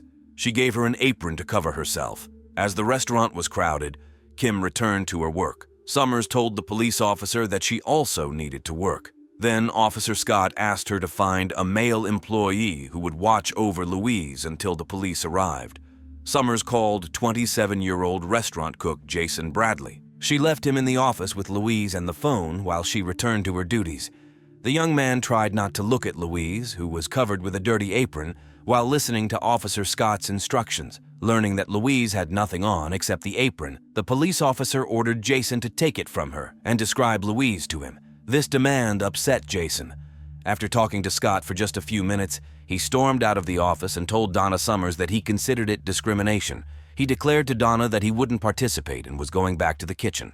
Summers didn't understand what had offended Jason and picked up the phone again. She explained to the police officer that there was no one to watch over Louise. In response, Scott asked if she was married. Summers chuckled and admitted that she was engaged. When asked if she trusted her fiancé, Summers naturally answered yes. Scott then asked if her fiancé could come to the restaurant to keep an eye on the girl. Summers agreed to call him. Walter Nix Jr. was a 42-year-old father of two, working as an exterminator and coaching the local youth baseball team. He was generally considered a respected member of the community. He had recently become engaged to Donna Summers. Shortly before 6 p.m., Summers called her fiancé on her mobile phone. She explained that a restaurant employee was suspected of stealing a wallet, and she asked if he could watch over her until the police arrived. Nix agreed. When he arrived at McDonald's, Summers led him into the office and left him alone with Louise and the office phone. Louise stood against the wall, leaning back, crying. As soon as Donna left the office, Officer Scott wasted no time. He ordered Nix to take the apron from Louise and describe her to him. Unlike Jason, Nix complied with this demand. He did not refuse subsequent instructions. Nix forced Louise to stand on a chair to inspect her more thoroughly. Then he compelled her to jump to ensure she wasn't hiding anything of interest to Officer Scott. Occasionally, Nix handed Louise the phone to speak with the police officer. Scott quickly convinced the girl that if she wanted to keep her job, she should cooperate. Donna or Kim would periodically enter the office. Each time Nix heard them approaching, following Officer Scott's orders, he threw the apron to Louise and gestured for her to be quiet, placing a finger to his lips. When the clock showed 6:50 p.m., Louise had spent almost an hour with Nix. Officer Scott's demands were becoming increasingly alarming. When Louise failed to address Nix with a distinctly polite "sir" and continued asking questions, Nix was ordered to slap her. Despite Louise insisting that Scott's demands were absurd, Nix listened to the police officer, not her. A few minutes later, Summers returned to the office. As she approached to grab something, Louise put her head on her shoulder and quietly pleaded for her to take her away. "Donna, please take me out of here, Donna, please. Please believe me, I didn't do anything wrong," the girl said. She asked Summers to call the police, but Summers replied that they were already waiting for the police to arrive. Summers left again. Louise also wanted to escape, but couldn't. The only way out would be to run through the entire restaurant, where there were many customers. Additionally, Louise was frightened by Nix's appearance, as he was much taller and weighed 104 kilograms. When Nix and Louise were alone again, Officer Scott resumed his instructions. He made Nix sit the girl on his lap and kiss her to examine her breath. Later, Louise would recount that at this moment, she became paralyzed and felt as if her consciousness had detached from her body. Shortly before 7:30 p.m., Scott demanded something unimaginable: that Louise remove Nix's pants and satisfy him. The girl cried and pleaded, saying, "No, I haven't done anything wrong. This is ridiculous." But Nix threatened her with physical punishment if she did not comply with the police's orders. Finally, Louise gave in. 10 minutes later, at 7:52 p.m., Donna entered the office to retrieve some gift certificates. Louise and Nix, as before, were in different corners of the office. Following Scott's orders, Nix handed the phone to Summers and left the restaurant, getting into his car. When he arrived home, he called a friend, telling him, "I did something incredibly horrible." At the same time, Donna was ordered to find someone to replace Nix in the manager's office. She chose 58-year-old employee Thomas Sims, who wasn't working that day and had just stopped by the restaurant for coffee and dessert. Summers asked the man to accompany her to the office, where Louise was inside. Baffled, Thomas took the phone, and Summers left him alone with the girl. Following the familiar pattern, Officer Scott ordered Thomas to take the apron from Louise and describe her to him. Thomas refused to comply and went out to find Summers. He told her about Scott's outrageous request and stated, "Something is not right here." Thomas demanded to return the girl's clothes and call the police. Summers, shocked, called the restaurant's general manager, Lisa Siddons, who was supposedly on the other line with Officer Scott the entire time. Siddons answered the call with an evidently tired voice, having no idea what Summers was talking about and explaining that she had been sleeping. Once Summers realized she had been deceived, the fake police officer abruptly ended the conversation. By this time, Louise had been in the office for almost 3 hours. Shivering from cold and shock, she asked if she needed to come to work tomorrow. Kim reassured the girl that she could take as much time off as needed. Louise was given back her clothes and allowed to get dressed, while Summers started apologizing. Panicking restaurant employees and managers gathered in the office. After discussing the situation among themselves, around 9 p.m., they decided to call the police. Since the police station was less than a kilometer away, real police officers arrived within just 5 minutes. Buddy Stump, a detective from the city police station, was among the colleagues who arrived at the establishment and couldn't believe his ears when he heard what had happened. The surveillance camera in the office captured everything that occurred with Louise. The video infuriated the detective, and he suspected that someone had made the call using a prepaid phone card from within the McDonald's to observe how the prank unfolded. The next day, the local police chief decided to search for information about similar pranks on the internet. To the surprise of both Chief and Detective Stump, the search yielded hundreds of matches. Similar calls were documented in various states. In each case, the caller pretended to be a police officer or a manager, then asked the store or restaurant manager to assist in an investigation. The requests always involved a thorough search of young women. The prankster targeted fast food chain restaurants in small towns and had been active for 12 years. Interestingly, this wasn't the first incident in Kentucky. In 2000, a McDonald's manager responded to a call from someone claiming to be a police officer. The caller suspected a customer of a crime and convinced the manager to remove her clothes to act as bait for the alleged perpetrator. He guaranteed that undercover officers were monitoring the situation and would come to her rescue before the suspect could harm her. In another incident at a Burger King in Indiana, the fake officer persuaded the manager to search a young female employee. When the girl's father arrived, as usual, to take her home, he had to literally jump over the counter and forcibly make the manager release his daughter. By the end of 2003, there were almost 60 similar incidents reported. Upon learning the extent of the prankster's crimes, Detective Buddy Stamp set a goal to find and apprehend him once and for all. Fortunately, someone in the McDonald's restaurant managed to dial *69 when Officer Scott finished the call. This function allowed them to trace the call. Detective Stamp determined that a prepaid AT&T phone card was used for the call, sold at a Walmart in Panama City, Florida, on April 9th at 3:02 p.m., less than 2 hours before the incident with Louise began. Stamp's colleagues in Panama City connected him with Detective Victor Flaherty, an investigator from Massachusetts, who was probing similar calls to Boston restaurants. Flaherty also linked the Boston calls to prepaid AT&T cards sold in Panama City supermarkets. By comparing surveillance camera images of card buyers at Walmart, the police discovered that the person of interest was a man in the uniform of a local prison supervisor. They quickly identified the suspect as 38-year-old David Stewart. Stewart was married and raising 5 children, having worked in the prison for 11 months. Previously, he had worked as a security guard in a shopping center and as a truck driver. Flaherty went to Stewart's home, introduced himself, and asked if he had a prepaid phone card. The man sweated profusely and inquired if anyone was harmed. When told that no one was physically harmed, but the psychological recovery would take years, he exclaimed, "Finally, it's all over." Despite his exclamation, Stewart denied any knowledge of the calls or having a phone card. He called a lawyer and invoked his right to remain silent. Police searched Stewart's trailer home, finding numerous police journals and dozens of rejected police job applications. Only one phone card was found in the trailer, and it turned out to be not the one used for the call to McDonald's in Kentucky, Mount Washington, although it was used for 9 other calls in 2003. Law enforcement in Mount Washington charged Stewart, and he was transferred to Kentucky. In case of a guilty verdict, he faced a 15-year prison sentence. Around the same time, Louise agreed to give an interview and share what happened during that incident. She explained how she trusted Donna Sammers, believing that as an assistant manager, she would take care of her employees. Louise confessed that her greatest desire at that moment was to escape from the office, but in her perception, fleeing from the office would be equivalent to fleeing from the police.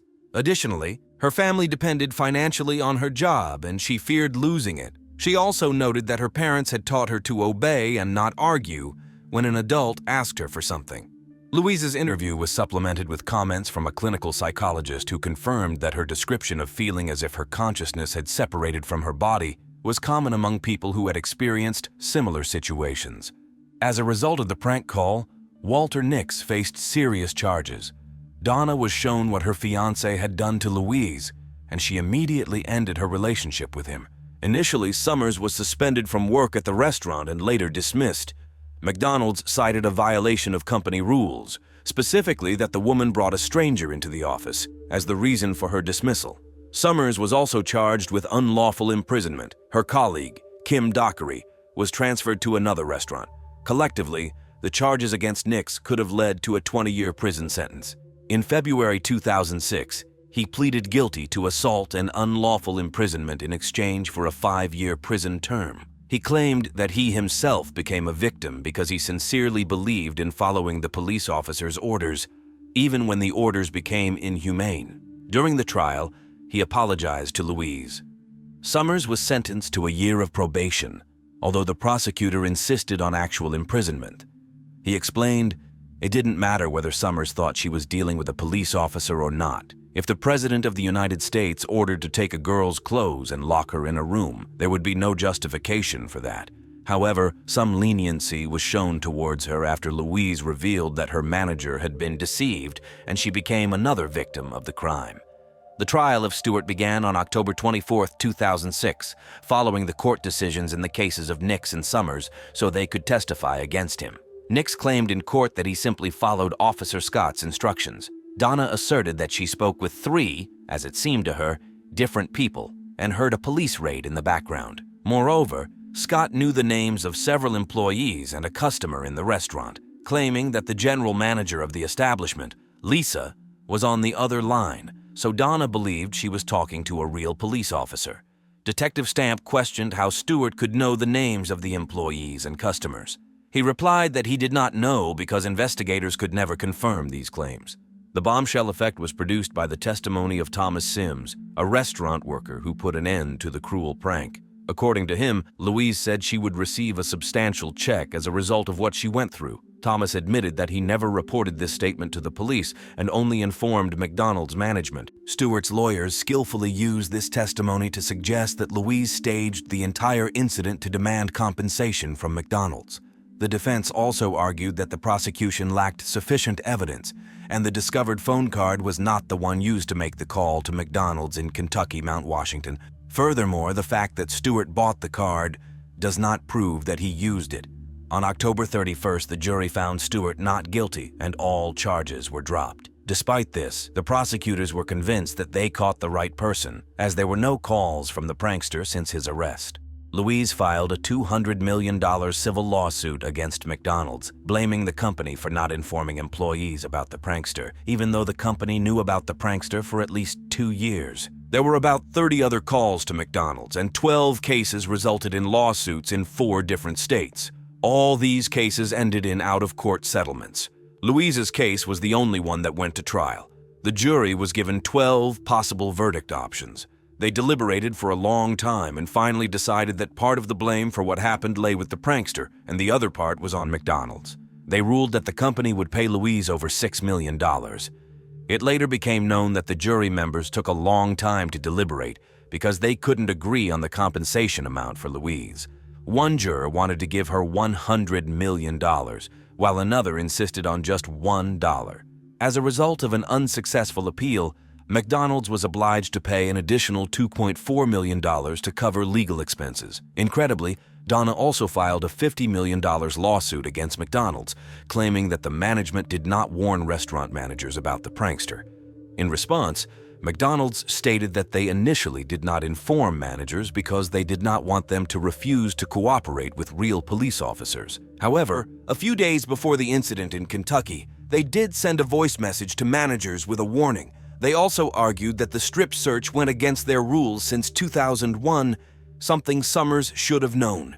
The company's representatives blamed Summers and Nix for the incident, as well as Louise herself, noting that all 3 should have understood that the call was a prank. Nevertheless, the jury decided to award Donna over $1.1 million, Although the amount was later reduced to $500,000, Louise never returned to work at McDonald's. The incident left an indelible mark on her, and she had to take a long time to recover from the cruel prank. She was too traumatized to attend college as she had planned. Nevertheless, she gradually began to recover. She found a job at a law firm, met a nice young man, and soon became a mother. After receiving compensation, she admitted that she would use the funds to study law since her initial plans to become a medical professional were shattered. You never know how you'll act until you find yourself in a specific situation. One might wonder what's wrong with Donna or Nix, but more than 60 people acted exactly like Donna Summers. Why do we so easily obey orders, even when we know they are wrong? Why are we willing to inflict pain on others if someone else takes responsibility for it? There are a couple of well-known experiments that explain how the prankster managed to turn people into his puppets. In the 1960s, psychologist Stanley Milgram conducted what is now known as the Milgram experiment on obedience in psychology. The professor told participants that he was studying the learning process, but in reality, he was studying people's willingness to obey authority figures. Participants were asked to administer electric shocks with increasing voltage to people who incorrectly answered questions. In reality, these people were actors who did not suffer from electric shocks. However, the experiment showed that over 65% of participants would administer the maximum voltage to an innocent learner just because a person in a white lab coat told them to. In 1971, Professor Philip Zimbardo conducted a similar experiment known as the Stanford Prison Experiment. He divided student volunteers into two groups, with some becoming prisoners and others guards. The professor studied the psychological effect of obtained power. The experiment had to be terminated after just 6 days because the students quickly immersed themselves in their roles and the guards began to show aggression towards the prisoners. Professor Zimbardo later hired a consultant from one of the fast food restaurant chains who became a victim of the prankster. He concluded that the criminal had read Milgram's work because he applied basic techniques of gaining control over people. The caller presented himself as a person with authority. He insisted on being treated with pronounced respect, using such terms as "sir." The caller told people that he took full responsibility and all consequences of what was happening. In case of resistance, he told people that they had to continue because they had no other choice. Larry Riskin joined the Navy after school, and over the years of service, he achieved the rank of commanding officer in the Navy fleet. He participated in the Persian Gulf War and demonstrated courage and bravery multiple times, but unexpectedly discovered that he was taking orders from a fragile woman. Larry met Sonia Rios at a barbecue. She owned a beauty salon in the city of Lomita, a suburb of Los Angeles. He was immediately attracted to the very beautiful and striking woman, and within a year, Sonia took her husband's family name and became Sonia Riskin. They settled in Sonia's house. Larry was always extremely close to his family, parents, brothers, and especially his younger sister Sherry Jackson. But everything changed with the arrival of Sonia. She did not allow him to see his relatives, inventing various reasons why they couldn't visit them in Washington. The relationship deteriorated to the point that Larry didn't communicate with his sister and brothers for over 10 years. They only heard rumors that he had resigned and found a job as a teacher for children with special needs. His colleagues remember that he loved children and adored his job. However, he confessed that he was unhappy at home. One thing weighed heavily on him. He dreamed of becoming a father. However, Sonia did not want to have children, and being a very beautiful woman, she misled Larry, pretending to be younger than him. In reality, she was 16 years older. Of course, women at that age are still capable of having children, but Larry felt that his chances of fulfilling his dream were diminishing with each passing day. That's why he grasped at the last straw. In Sonia's homeland, the Philippines, he became attached to his wife's brother's grandchildren, Quincy and Jetmark. The parents of the teenagers believed that with Sonia and Larry in the USA, their children would have a better future, so they supported Larry's proposal to adopt them. Sonia did not object, but insisted on taking care of all the legal matters herself. A year passed, 2, 3, but the process of adoption was not progressing. Larry discovered that Sonia was intentionally sabotaging the adoption process.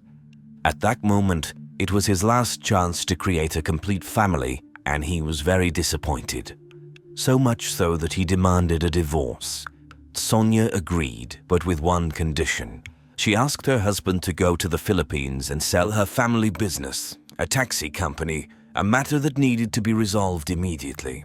The man agreed, partly because he wanted to see the children, especially since Quincy's 16th birthday was approaching. Surprisingly, Sonia did not go, even though the matter concerned her family and her business. Before his visit to the Philippines, the first in 13 years, Larry visited his relatives in Washington. He was happy to start a new chapter in his life without his wife but with her nephews, whom he still hoped to adopt. Immediately after landing, Larry went to see them. During the birthday party, Larry noticed that the little cousin of the boys had developed an eye infection. He insisted on taking her to the hospital. Someone present made a call to Sonia and informed her that they would be at the hospital. Larry put the girl in the car and, along with Jetmark and a few other adults, they all went to the hospital. After the visit to the doctor, they got back into the Jeep and were about to return home when a motorcycle approached them. One of the two men on the motorcycle started shooting at Larry's head and abdomen. Then the criminals quickly fled the scene. Jetmark tried to help Larry and called for help. He was confident that they would save him since the hospital was only a few steps away. But the boy was mistaken. They couldn't save Larry. He was 43 years old. When Sonia was informed of her husband's murder, she completely lost control. She was shaking all over and needed help from neighbors Nicole and Jim Thompson to calm her down. Nicole called Larry's sister, Sherry, to inform her about what had happened, but unexpectedly, Sherry started blaming Sonia for everything. Nicole and Jim didn't take her words seriously. Not then. However, the next morning, Sonia asked Jim again to come and help her search for documents. When Jim learned that Sonia was looking for her husband's insurance policy, he refused to help her. While Larry's family was preparing for his funeral, his wife was only interested in the insurance. Moreover, Sonia had no intention of attending the funeral. She arranged for her husband to be cremated, and the urn with his ashes remained in the Philippines with one of her relatives. Larry's relatives saw this as another blow from Sonia, but they still held the funeral and prepared a niche in the mausoleum, where they hoped to someday place the urn with his ashes. They hoped that the Philippine police would solve this case, confident that Larry's wife was behind it all. But at that time, they still didn't know, nor could they have known, that there was another mystery in this story, another man, and another murder. It was news that had the impact of a bomb exploding.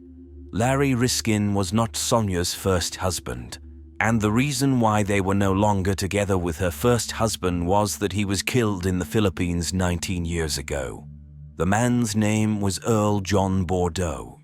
Earl's family lived in Davenport, Iowa, in the same house where he grew up. He was the pride of the family. Earl joined the Navy during the Vietnam War, but his unit was stationed in the Philippines, where he met an attractive local girl named Sonia, who sang at a nightclub near their base.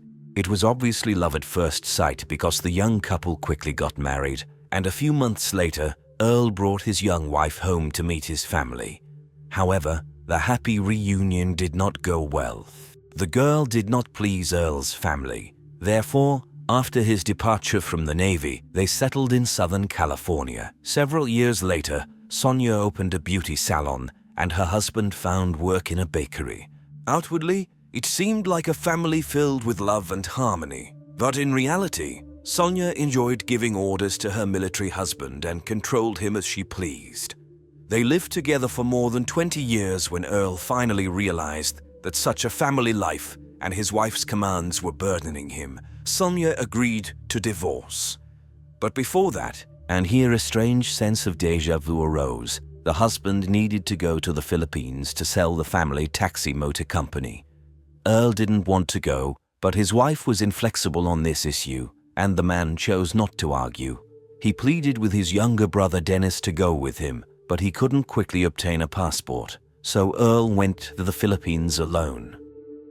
It was a hot August night when Earl's plane landed in Manila. He arrived at the house where his wife's relatives lived around midnight. The man was exhausted from the journey, fell onto the couch, and fell into a deep sleep until he was truly killed. When the police arrived, they found Earl lying in a pool of his own blood. He had been shot. The officers concluded that a robber had entered the house and Earl had interfered, but there were no signs of forced entry, nothing was stolen, and the criminal only fired at Earl. 3 men were immediately arrested and charged with the murder. Later, 2 more were detained. They were all members of Sonia's family. Fresh human blood was found on the shirt and pants of one of Sonia's brothers. There was enough evidence to send the culprits to prison for a long time. But then came a surprise. Since Sonia was the closest relative, according to Philippine law, she was supposed to attend a preliminary hearing in court where charges would be brought against her family members. However, since she didn't show up, the charges were dropped and the case was closed. The local authorities claimed their hands were tied, at least officially. Unofficially, the locals gossip that Sonia paid to make all the problems go away. As they explain it, $1,000, and the witnesses would stay silent and the evidence would disappear. Earl's brother, Dennis, felt guilty because he let his brother go alone, so he constantly called a lawyer in the Philippines, spending thousands of dollars on his own investigation, hoping to make Sonia worried. But instead, he became the target himself. He received around 200 threats over the phone, but he didn't calm down. He reported Sonia to the police and the FBI. As a result, he became the target of the killer. It happened once while he was fishing. The shooter missed, but it didn't end there. Later, the attack happened right near his garage. Dennis informed the FBI about everything, but nothing happened. The Bordeaux case was forgotten until, after 10 years, Dennis learned that Sonia had a second husband, and he suffered the same fate as his brother. Dennis hoped that the renewed interest in Sonia could also revive interest in his brother's case. Once learning Sonia's plans to obtain not only all the property but also her husband's insurance, things didn't go as planned. The insurance company hired a private investigator who quickly discovered that fraud was nothing new for Sonia. She had burned down her beauty salon for insurance purposes, manipulated taxes and receipts. She had been caught twice before, so her name was known to the police. The investigator provided his report to the employer, and the insurance company refused to pay Sonia the insurance money. However, the investigators' work impressed Sherry and her family so much that they hired him to investigate the murders. He quickly found out that Earl's and Larry's murders were similar in that the Sony brothers were involved in both crimes. They, like other family members, were financially dependent on Sonia and were willing to do anything she demanded. Sherry, just like Dennis, handed everything the private investigator found to the FBI, hoping that an investigation would finally begin. However, weeks and months passed and nothing changed. Sonia continued working at her salon as usual. But after the new year, Sherry started receiving emails. The author claimed that Sonia was responsible for Larry's murder and offered to return his sister's ashes. The emails were signed by John Bordeaux. How could that be? Bordeaux was the surname of Sonia's first husband, but Earl John Bordeaux had long been dead. It turns out that Sonia had a son whose existence she kept secret. She gave birth to a boy in the Philippines when she was a very young girl, a teenager.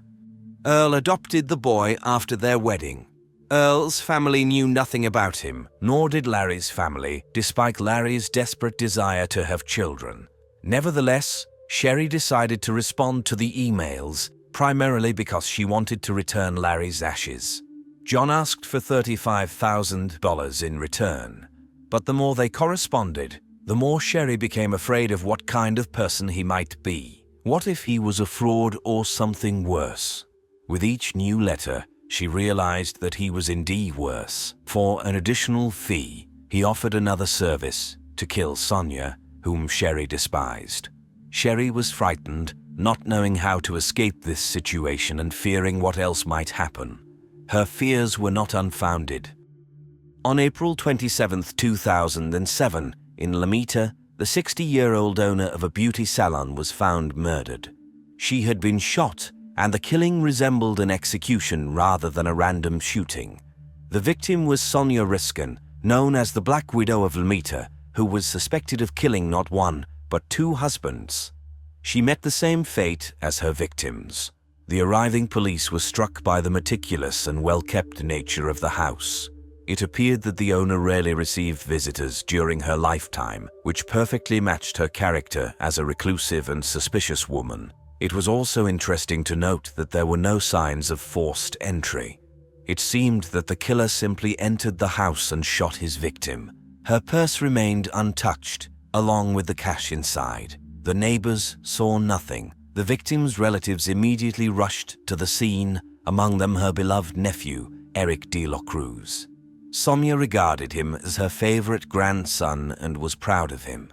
The young man served on the USS Ronald Reagan aircraft carrier and had just returned home after a tour of Asia. Upon hearing that his beloved aunt had been killed, he immediately informed the police that if something happened to Sonia, John Bordeaux was responsible for it all. John Bordeaux didn't have to be searched for, as he was the one who found Sonia's body and contacted the rescue service. The detectives immediately found the relationship between the son and Mother Strange. There wasn't a single photograph of him in the house, no hint of a son, as if he didn't exist for Sonia. Overall, he seemed like the family outcast, especially compared to Sonia's favorite, Eric. John explained that although he and his mother sometimes couldn't find common ground and didn't communicate, the situation had improved recently, and he would never harm her. When asked who he believed could have committed the murder, he could only mention Sherry, Larry's sister. After all, she genuinely hated Sonia, as did Dennis. The FBI questioned both of them, but they had alibis. Moreover, no one was as devastated by Sonia's death as these two. They hoped Sonia would pay for her terrible actions by going to prison, so the detectives turned their attention back to John. The electronic emails signed with his name didn't work in his favor. Furthermore, he failed the polygraph test. Even his own relatives considered him the murderer. Allegedly, no one else had the motive, opportunity, and means to commit the crime, but he insisted on his innocence and stood his ground. Therefore, the detectives didn't rush to arrest him, and they were rewarded with a clue from the Black Widow herself. A few days before Sonia's death, she contacted the police to report two strange incidents at her beauty salon. The first time, a young man appeared at her hairdressing salon wanting a haircut. He called her from the parking lot, and Sonia saw him through the window. She became suspicious because he had a short, military-style haircut. It was clear he didn't need a haircut, so she told him that she only served regular clients, which he wasn't. It seemed like the incident was resolved, but 2 days later, the same guy returned to the salon and this time acting more aggressively. He opened fire on Sonia, causing her to panic and call the police. She informed the officers that she didn't know the shooter, but she remembered he had called her 2 days ago. The cautious woman recorded his number. It belonged to a certain Fernando Romero. Romero himself had disappeared, but the detectives only needed a warrant to access the history of his calls. They expected the phone to lead them to John Bordeaux, but no, his number wasn't listed. Instead, they found the number of someone they knew well. A person who had communicated with Fernando not once or twice, but frequently, especially in the hours before and after the murder. The number belonged to Sonia's beloved nephew, Eric de la Cruz. Further on, after a week, the news reached the FBI. Specialists were investigating the IP addresses from which the supposed letters from John Bordeaux were sent. All of them led to Asia, Hong Kong, Korea. These addresses belonged to naval bases. The FBI employees knew that Eric and Romero were two sailors who served on an aircraft carrier. It was likely that they knew each other. Could these young individuals have planned the murder while being on an American military ship? The FBI investigated the location of the ship during the time the emails were sent. It was in ports in Hong Kong, Japan, and South Korea at the same time the letters were sent. However, sending letters is one thing, but why would Eric kill a woman who cared for him better than his own son? Sonia was killed late in the evening on Friday, and on Monday morning, even before the office opened, Eric was already waiting for her lawyer. He wanted to know how much money he would inherit from his beloved aunt. However, Sonia had another card hidden up her sleeve. Eric didn't receive a cent. All her money, homes, cars, absolutely all of Sonia's belongings were left to her son, Jean Bordeaux. But the young man had another harsh blow awaiting him. It turned out that all this time, while he believed he was the main suspect of the police, Jean Bordeaux was being misled. And when the investigators simply presented him with a photograph of Fernando Romero, Eric lost his ability to speak. Choking on surprise and stumbling over his words, he blurted out that he had conducted his own investigation and Fernando had nothing to do with it. He must have realized that Fernando was the thread leading the investigation back to himself. Both young individuals were arrested and charged with the murder of Sonia Riskin. The police apologized to John for pressuring him. He was still frightened after what he had to endure, but he understood that the detectives were just doing their job. In February 2011, the trial began. Fernando and Eric were tried together. The prosecution faced a difficult task. The victim of the murder herself was suspected of orchestrating the killings of two husbands. The accused, the young sailors, could elicit sympathy and comparison. The prosecutor decided to be honest with the jury. He portrayed her as a cold-blooded killer deserving punishment, but now it was necessary to punish the defendants who not only killed a woman but also attempted to frame her son. It worked. The jury found the two guilty. They were sentenced to imprisonment ranging from 26 years to life. It was an astonishing family. They eliminated anyone in their path for financial gain. Sonia and her brothers killed Earl. Sonia and her brothers killed Larry. And Eric killed his beloved aunt. How many murders can there be in one family if it's not a Game of Thrones? The irony lies in the fact that Sonia killed two people who did nothing wrong and were always kind to her. Eric killed a person who had always been kind to him for the sake of money he never received. The Black Widow of Lamata truly reaped what she sowed.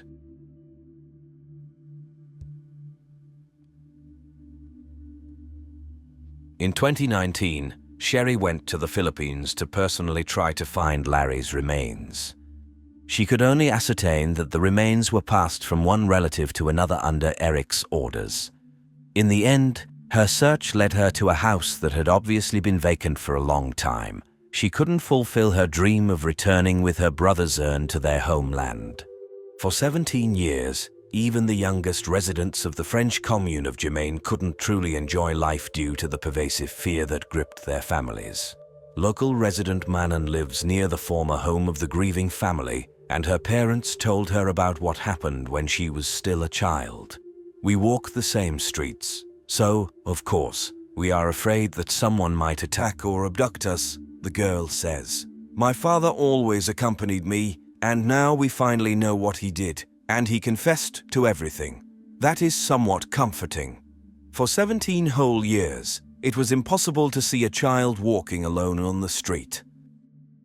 On January 9, 2003, 9-year-old Estelle Mouzin disappeared while returning home from school in her hometown of Germain, in the department of Seine-et-Marne near Paris. The girl lived with her mother Suzanne Mouzin, who was in the process of divorcing her husband and Estelle's father, Eric Mouzin. The father lived in the commune of Le Vessinet with her older brother Arthur, approximately 60 kilometers away from her mother's home. When Suzanne returned home from work at 7:30 p.m. and realized that her daughter was not there, she reported the child's disappearance to the police. In July 2003, The police began to suspect that serial killer Michel Fourniret might be involved in Estelle's disappearance because he had confessed to killing 7 people, including 3 young girls. Michel Fourniret and Monique Olivier appeared to be ordinary French retirees, he with his glasses and well-groomed hands in a professorial pose, and she, with her sunken cheeks, resembled a typical grandmother looking after her grandchildren. Behind this facade, however, lay one of France's most dangerous sexual predators, who committed his murders with the active involvement of his wife and faithful accomplice. This grey-haired couple stood alongside the most horrifying criminals in the country's history. Using her image as a happily married, respectable wife, Olivier instilled confidence in the girls that they had nothing to fear, while the poor victims were about to become the next prey of the killers. Once the girls were kidnapped, bound, and sometimes drugged, Olivier would inspect them, checking whether they were virgins, which her husband desired. The couple met after Fourniret was arrested in 1984 for sexual crimes in the Paris area and placed an advertisement in a newspaper seeking a pen pal. Michel and Monique corresponded for a long time, and then, as it turned out, Fourniret proposed to Olivier, a former caregiver, to get rid of her 2 ex-husbands who, according to Monique, had mistreated her. In exchange, she promised to find young girls for him. Fourniret never fulfilled his promise, but 2 months after his release in 1987, Olivier did what she called her first offering to her beast. Isabelle Laville was a shy 17-year-old girl who was seeing a therapist. Olivier said she chose her because she reminded her of her young self but was still an innocent girl that her husband desired. Olivier drove up to Isabelle in her car and asked for directions, convincing the girl to get in the car and show her the way. A little further down the road, Fourniret was waiting for them, pretending to be a motorist who needed help because his car broke down. Olivier stopped and allowed the man to get in.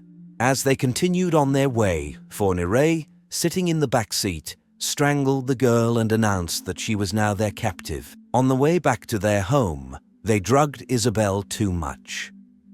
At home, Fourniret found himself unable to assault the girl, so he had sex with Monique instead, and then he killed Isabelle by strangling her. In 2006, he led the police to her remains, which were dumped in an old well. Olivier claimed she didn't know that Fourniret would kill the girl. Whatever the case, the incident seemed to solidify the relationship between the couple. In 1988, while pregnant, Olivier asked 20-year-old student Fabienne Leroy for help, saying she urgently needed to see a doctor. The sympathetic girl got into the car, and this time, Fourniret was behind the wheel. He drove the car into a field and forced the victim to get out at gunpoint.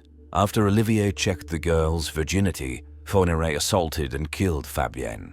Her body was found in a field the next day, and the couple continued to find victims and kill them following their established pattern. When their son Salem was born, the criminals didn't hesitate to use him as bait, telling girls they needed a doctor for the baby.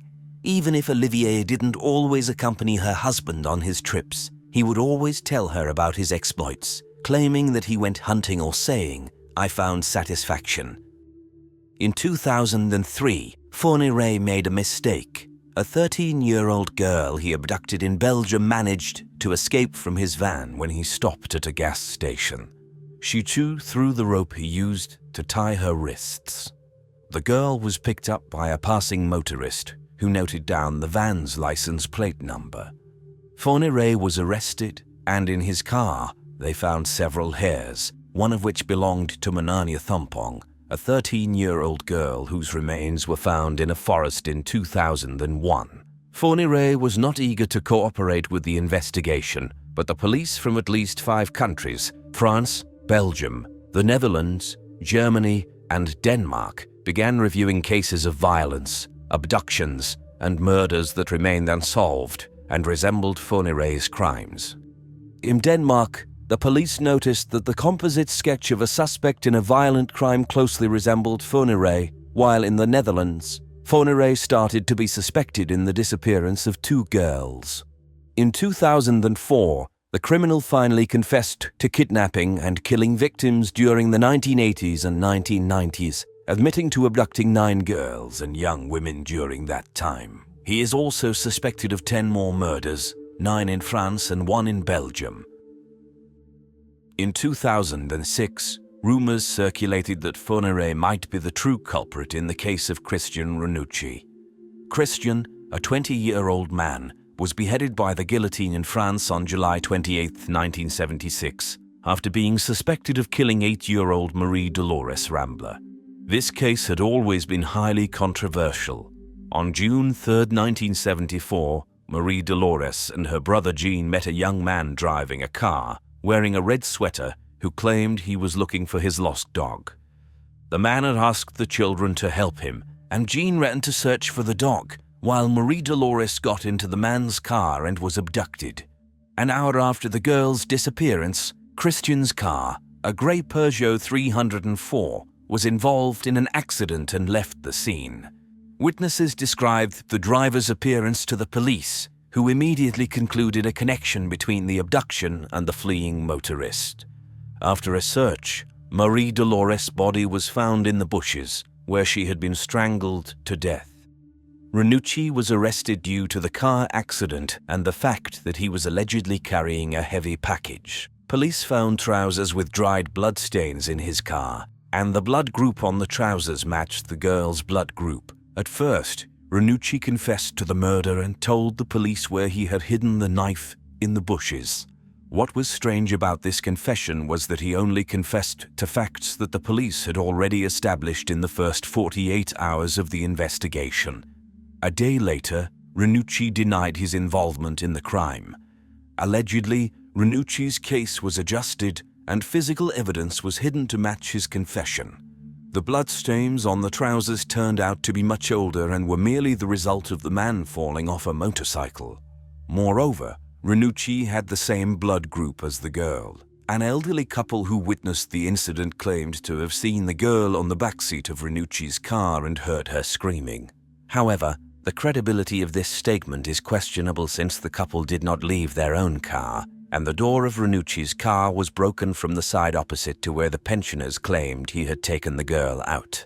Later, 5 more people claimed to have witnessed the abduction, and all of them described a man who looked nothing like Ranucci. 2 interesting points are worth noting. Firstly, Fourniret also drove a grey Peugeot 304, which from behind resembled a Simca 1100, a car described by 2 witnesses as the one the driver used to lure children inside on the day of Marie Dolores' abduction. The driver was wearing a red sweater, which was later found by investigators. As it turned out, the sweater found at the crime scene did not belong to Ranucci, as several sizes too small for an athletic-looking young man like him. Secondly, the most surprising discovery was a photograph taken by a photographer from a Marseille newspaper in March 1976 in the courtroom during Ranucci's trial. Among the visitors, there sat a man with glasses who suspiciously resembled Fourniret. Although the fact that Fourniret attended the trial was refuted, it is hard to deny that he is a much more suitable suspect in this case. For example, he went on vacation to Marseille in June 1974. Driving a car of the same grey colour and brand. At that time, he was 32 years old and, compared to Ranucci, already had a history of sexual crimes. Fourniret also frequently used the lost dog trick to lure young girls into his car. Additionally, no signs of violence were found on the child's body. Unfortunately for Ranucci, the media frenzy around the girl's murder made him a suspect even before the case went to trial. Immediately after his arrest, the press labeled him as the killer, and he was sentenced to death, becoming one of the last people executed in France. Why did the police begin to suspect that Michel Fourniret might be connected to the disappearance of Estelle Mouzin?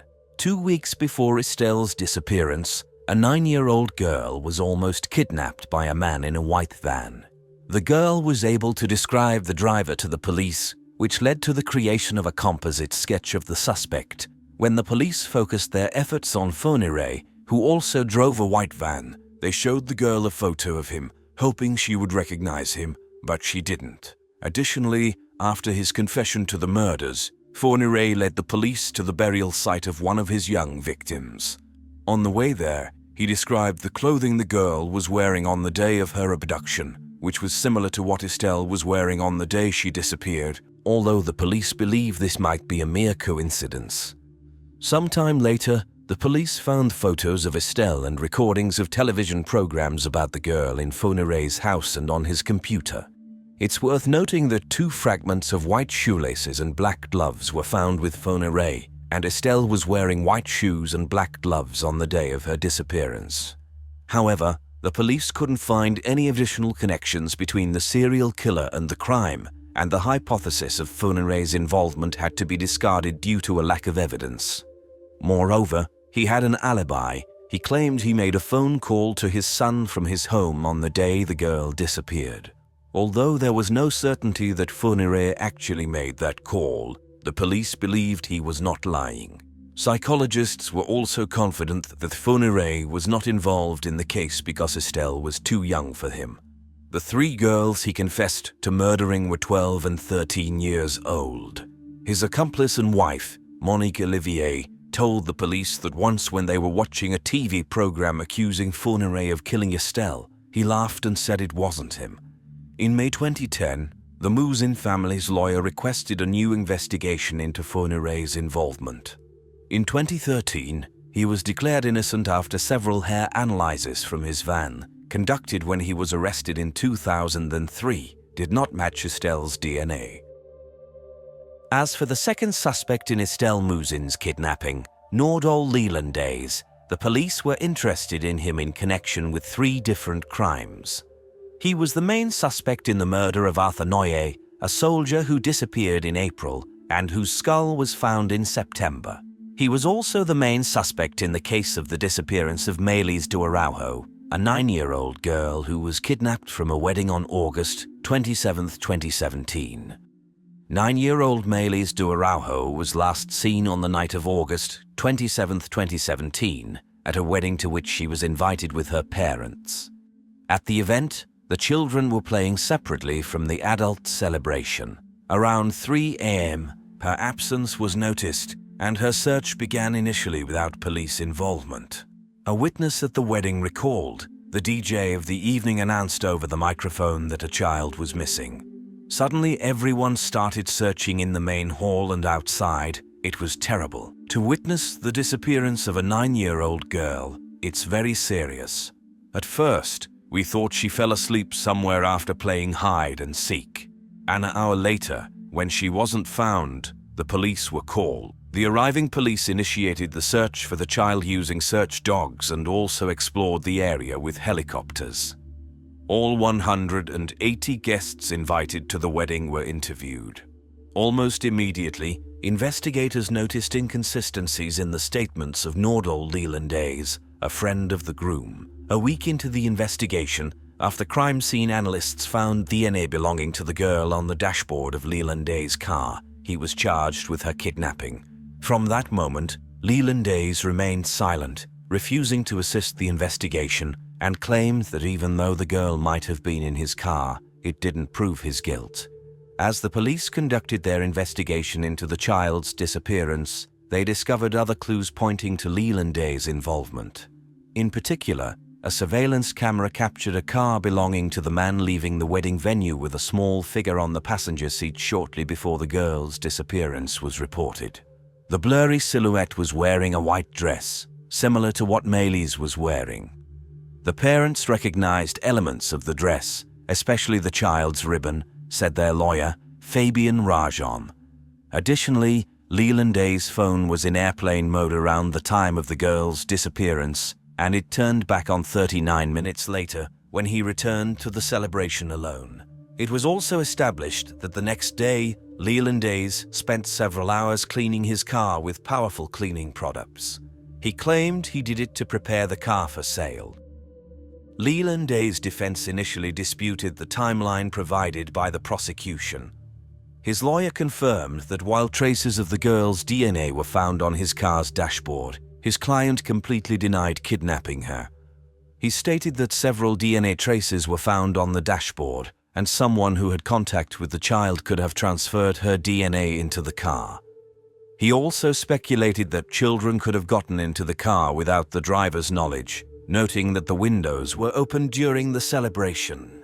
After 6 months of investigation, Leland Days was forced to change his statements when Maylee's blood was found in the trunk of his car.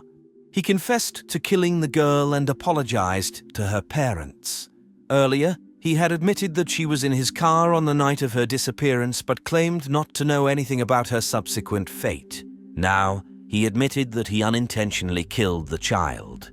The prosecutor from Grenoble, Jean-Yves Coquelet, stated that Leland Days led investigators to the location near his parents' home in Domessine, Savoie Department, where the body was found.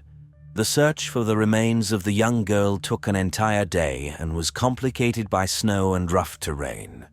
Some of the girl's remains were found by the investigators and search dogs.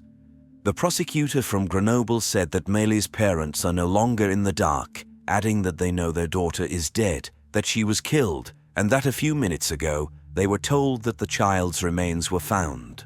This is a horrific conclusion to the case, the culmination of 6 months of investigation and search, he added. The girl's mother addressed Leland Days through a Facebook message. We had to wait 5.5 months for this monster to finally speak. Maylee's will haunt you day and night in your cell, she wrote, grieving. My little angel, I couldn't protect you from this predator, and I will blame myself for that for a long time. Ordeal Leland Days, a former military dog handler who was also charged with the murder of a young soldier, claims that he killed Maylee's do Araujo by mistake but refused to provide details of what happened. Post-mortem examination showed that the girl had a broken jaw, likely from a strong blow to the face. The prosecutors handling Maylee's case suspect Leland Days to be a serial killer. On December 21, 2017, he was charged with the murder of Arthur Noyer, a 23-year-old soldier who disappeared without a trace during a hike on April 12, 2017. The soldier's relatives admitted that they also hoped to learn the truth about his death. Arthur was last seen early in the morning on April 12, 2017, as he left a nightclub to go on a hike in Chambéry. Pieces of his skull were found on a hiking trail in the municipality of Montmelian, near Chambéry, in September. The phone company recorded Leland Days' phone in the same area at the time of the soldier's disappearance. Leland Days' Audi A3 was also spotted by surveillance cameras in the Chambéry area. During the investigation, police also searched his computer and phone, and it was revealed that 2 weeks after the soldier's disappearance, Leland Days entered the search query human body dismemberment. Over time, Leland Days confessed to investigators that he gave the soldier a ride but denied any involvement in his death before finally admitting to the murder on March 29, 2018. There are also suspicions that Leland Days may be responsible for the unsolved murder of 3 people in the Alps when a British man, his wife, and his mother-in-law were killed in a car park in a wooded area in September 2012. Other cases in which Leland Days may be involved include the disappearance of Adrien Murel, a 24-year-old Belgian man who went missing near Lake Annecy in July, and Jean-Christophe Morin and Ahmed Hamad, who disappeared in 2011 and 2012, respectively. Leland Days' alleged connections to these murders led the police to start reviewing other cases of missing people in the region as they feared he might be a serial killer. The police investigated his possible involvement in at least 10 other crimes. While investigating other potential crimes, Leland Days' connection to the case of Estelle Mouzin came to light. Maylee's disappearance bore similarities to Estelle's case, as the girls were about the same age, and both vanished without a trace, with no witnesses to the abductions. Recognizing this similarity, Estelle's family requested to determine Leland Days' whereabouts at the time of their daughter's disappearance. Unfortunately, or perhaps fortunately, it turned out that he was serving in the military in the Marne department, 150 kilometers away from where Estelle disappeared. Thus, law enforcement had to dismiss him as a second prospective suspect in Estelle Mouzin's abduction case. Over the course of several years while the search for Estelle was ongoing, other potential leads were discovered, which ultimately led nowhere. For instance, a real shock for the girl's family was the appearance of a photo allegedly of Estelle, which was taken from a website containing indecent images of children. Her father confessed how upset he was by the appearance of such a photo, but it turned out not to be his daughter. The girl in the photo appeared older than Estelle, and the image was taken several years before her disappearance. The police had no new leads, and the chances of finding Estelle were diminishing before their eyes. But then thunder struck on January 24, 2020, when Monique Olivier, the former wife of Michel Fourniret, claimed that her ex-husband killed Estelle Mouzin. On March 6, 2020, her statements were confirmed by Michel Fourniret himself. For years, Michel Fourniret denied any involvement in the girl's disappearance. However, 16.5 years later, on November 27, 2019, Michel Fourniret, a serial killer and predator of minors who was already serving a life sentence, became the primary suspect once again. He was charged with abduction and forced confinement, which ended in death. On January 24, 2020, Monique Olivier confirmed to Judge Sabine Keris that it was indeed her who made the phone call from their home to Fourniret's son on January 9, 2003, the day of the girl's disappearance. Not stopping there, she continued to narrate that the girl represented the type of victim her husband was seeking, and she was not too young for him, as psychologists once claimed. She admitted that a few days before the abduction, her husband had been driving around the region and returned one evening, announcing that he had spotted a beautiful little target, as he put it. Responding to questions from the investigating judge after his alibi collapsed due to his former wife's confession, Fourniret finally confirmed that he abducted and killed the girl. However, the elderly Fourniret claimed during the hearing that he suffers from memory loss and was not formally charged. "It is very likely, even very, very likely, that I was the author of that disappearance," Fourniret said, asserting that nothing clicked in his head when he was shown a picture of the girl. "Since I cannot say for sure that I am responsible for her disappearance, I call on you to consider me as guilty," he added. Fourniret, 78 years old according to media reports, is suffering from the early stages of Alzheimer's disease, experiencing moments of absence, but is generally understood everything, according to Didier Sabin, the lawyer of Estelle's father. To corroborate Fourniret's statements, Monique Olivier was questioned again, and she confirmed that her husband did indeed abduct and kill Estelle Mouzin. Although Fourniret confessed to the girl's murder, he refused or was unable to reveal the location where he hid her body. He only mentioned that she might be on the property of one of his houses in the Ardennes. Forensics began the grim search for the girl's remains on Monday, June 22, 2020. Experts sealed off Fourniret's former home in northern France, more than 200 kilometers from where Estelle was abducted on her way home from school. The police also cordoned off another former residence of Fourniret in Château de Sautou, where the remains of other victims of the killer, a 12-year-old girl and a 22-year-old woman, were found in 2004. Unfortunately, they did not find Estelle's body. "We can report some progress, but some doors have been closed forever, places we can now discard," said one of the lawyers representing the Mouzin family. Even before Fourniret's confession to Estelle's murder, the serial killer, nicknamed the Monster of the Ardennes, as well as the Virginity Hunter, had been sentenced to life imprisonment without the possibility of parole. His accomplice, Monique Olivier, also received a life sentence with the possibility of parole only after 28 years. The Bermuda Islands are a British territory in the western part of the Atlantic Ocean, located about 1,000 kilometers away from the coast of the USA. It is not a country in the traditional sense, nor is it a state with a developing economy. The Bermuda Islands can boast one of the highest per capita income levels in the world. The country takes pride in its safety for travelers, stunning beaches with pink sand and golf courses. Thanks to these attractions, it annually attracts 500,000 tourists, primarily from the USA. With a small population and low crime rates, local newspapers have always written about tourism and local entertainment, but only until the summer of 1996, when the world was shocked by the murder of a young tourist from Canada, and the subsequent injustice cast a shadow over the idyllic islands. In June 1996, 16-year-old Rebecca Middleton from Belleville, Canada, graduated from the 11th grade with top grades as she had worked hard for it. Rebecca, or Becky, was the youngest daughter of David and Cindy Middleton. who had separated when she was 13 years old. Fortunately, her parents had divorced amicably, and the children enjoyed spending time with both their father and mother.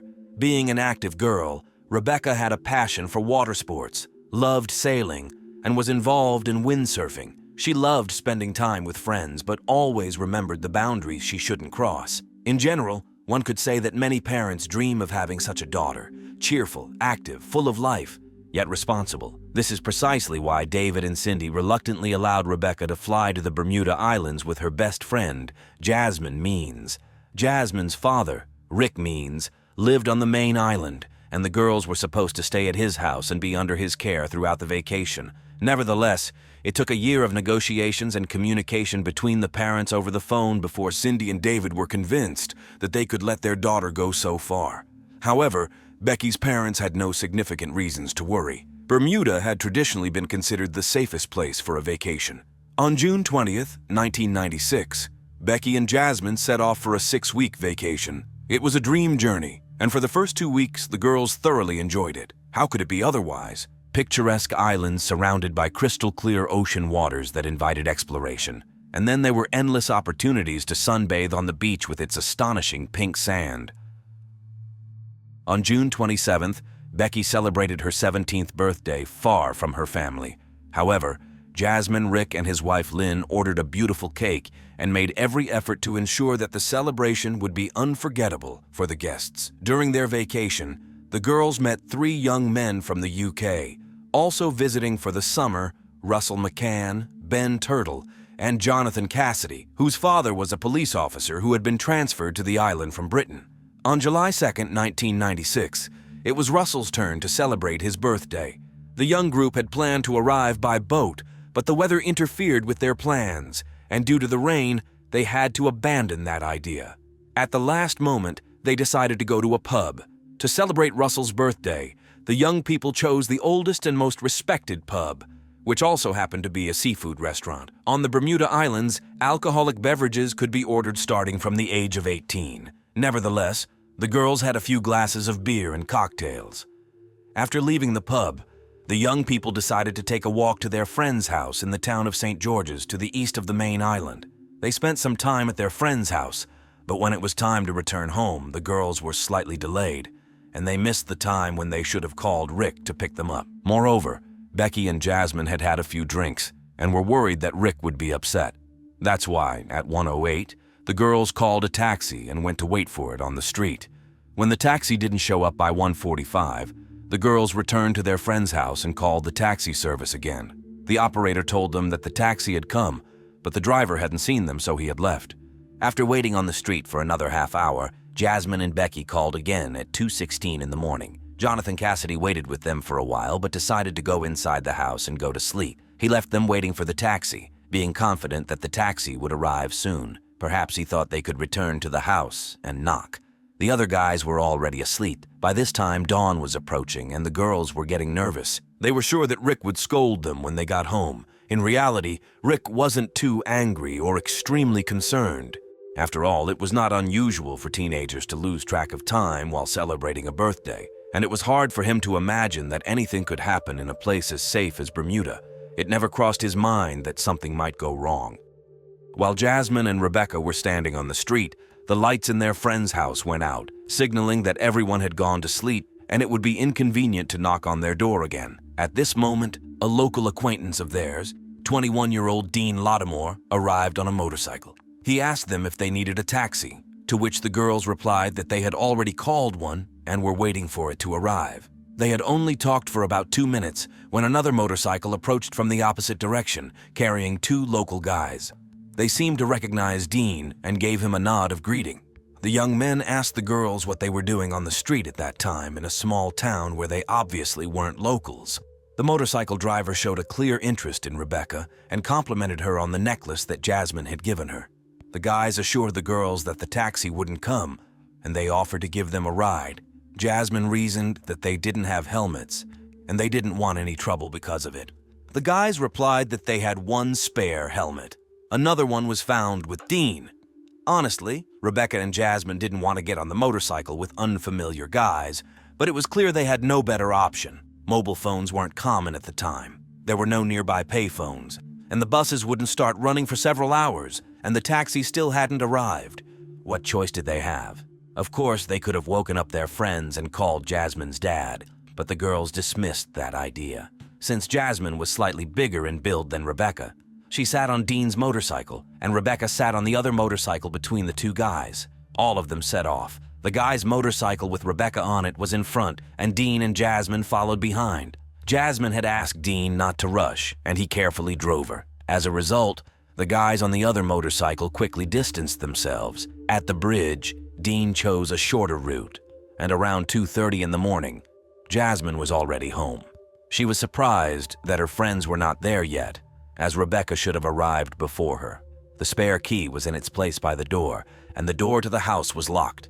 With growing anxiety, Jasmine waited for Rebecca. Finally, unable to wait any longer, she went to her dad and said that she had lost Rebecca. Rick couldn't understand how the girls could have separated, but he got in the car and they began to look for Rebecca. Jasmine was too scared to admit to her dad that her friend had gotten on the motorcycle with two completely unfamiliar guys.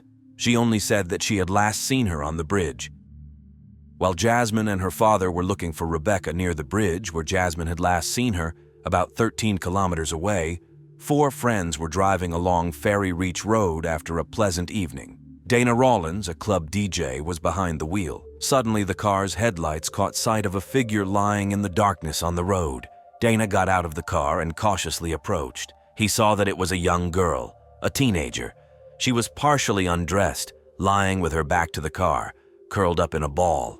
The girl was covered in blood, and it appeared that she had been attacked before she managed to crawl to the road. She couldn't speak due to a deep wound on her throat, but attempted to say something. Dana tried to stop the bleeding and encouraged the girl to hold on and save her energy for help. At the same time, his friends drove to the nearest payphone to call for an ambulance, while Jasmine and her father were searching for Rebecca at the bridge, where Jasmine last saw her. An ambulance sped past them. Jasmine sensed that the ambulance was going to pick up Rebecca and told her father so. However, Rick cut his daughter off, not allowing her to even think that something bad could have happened.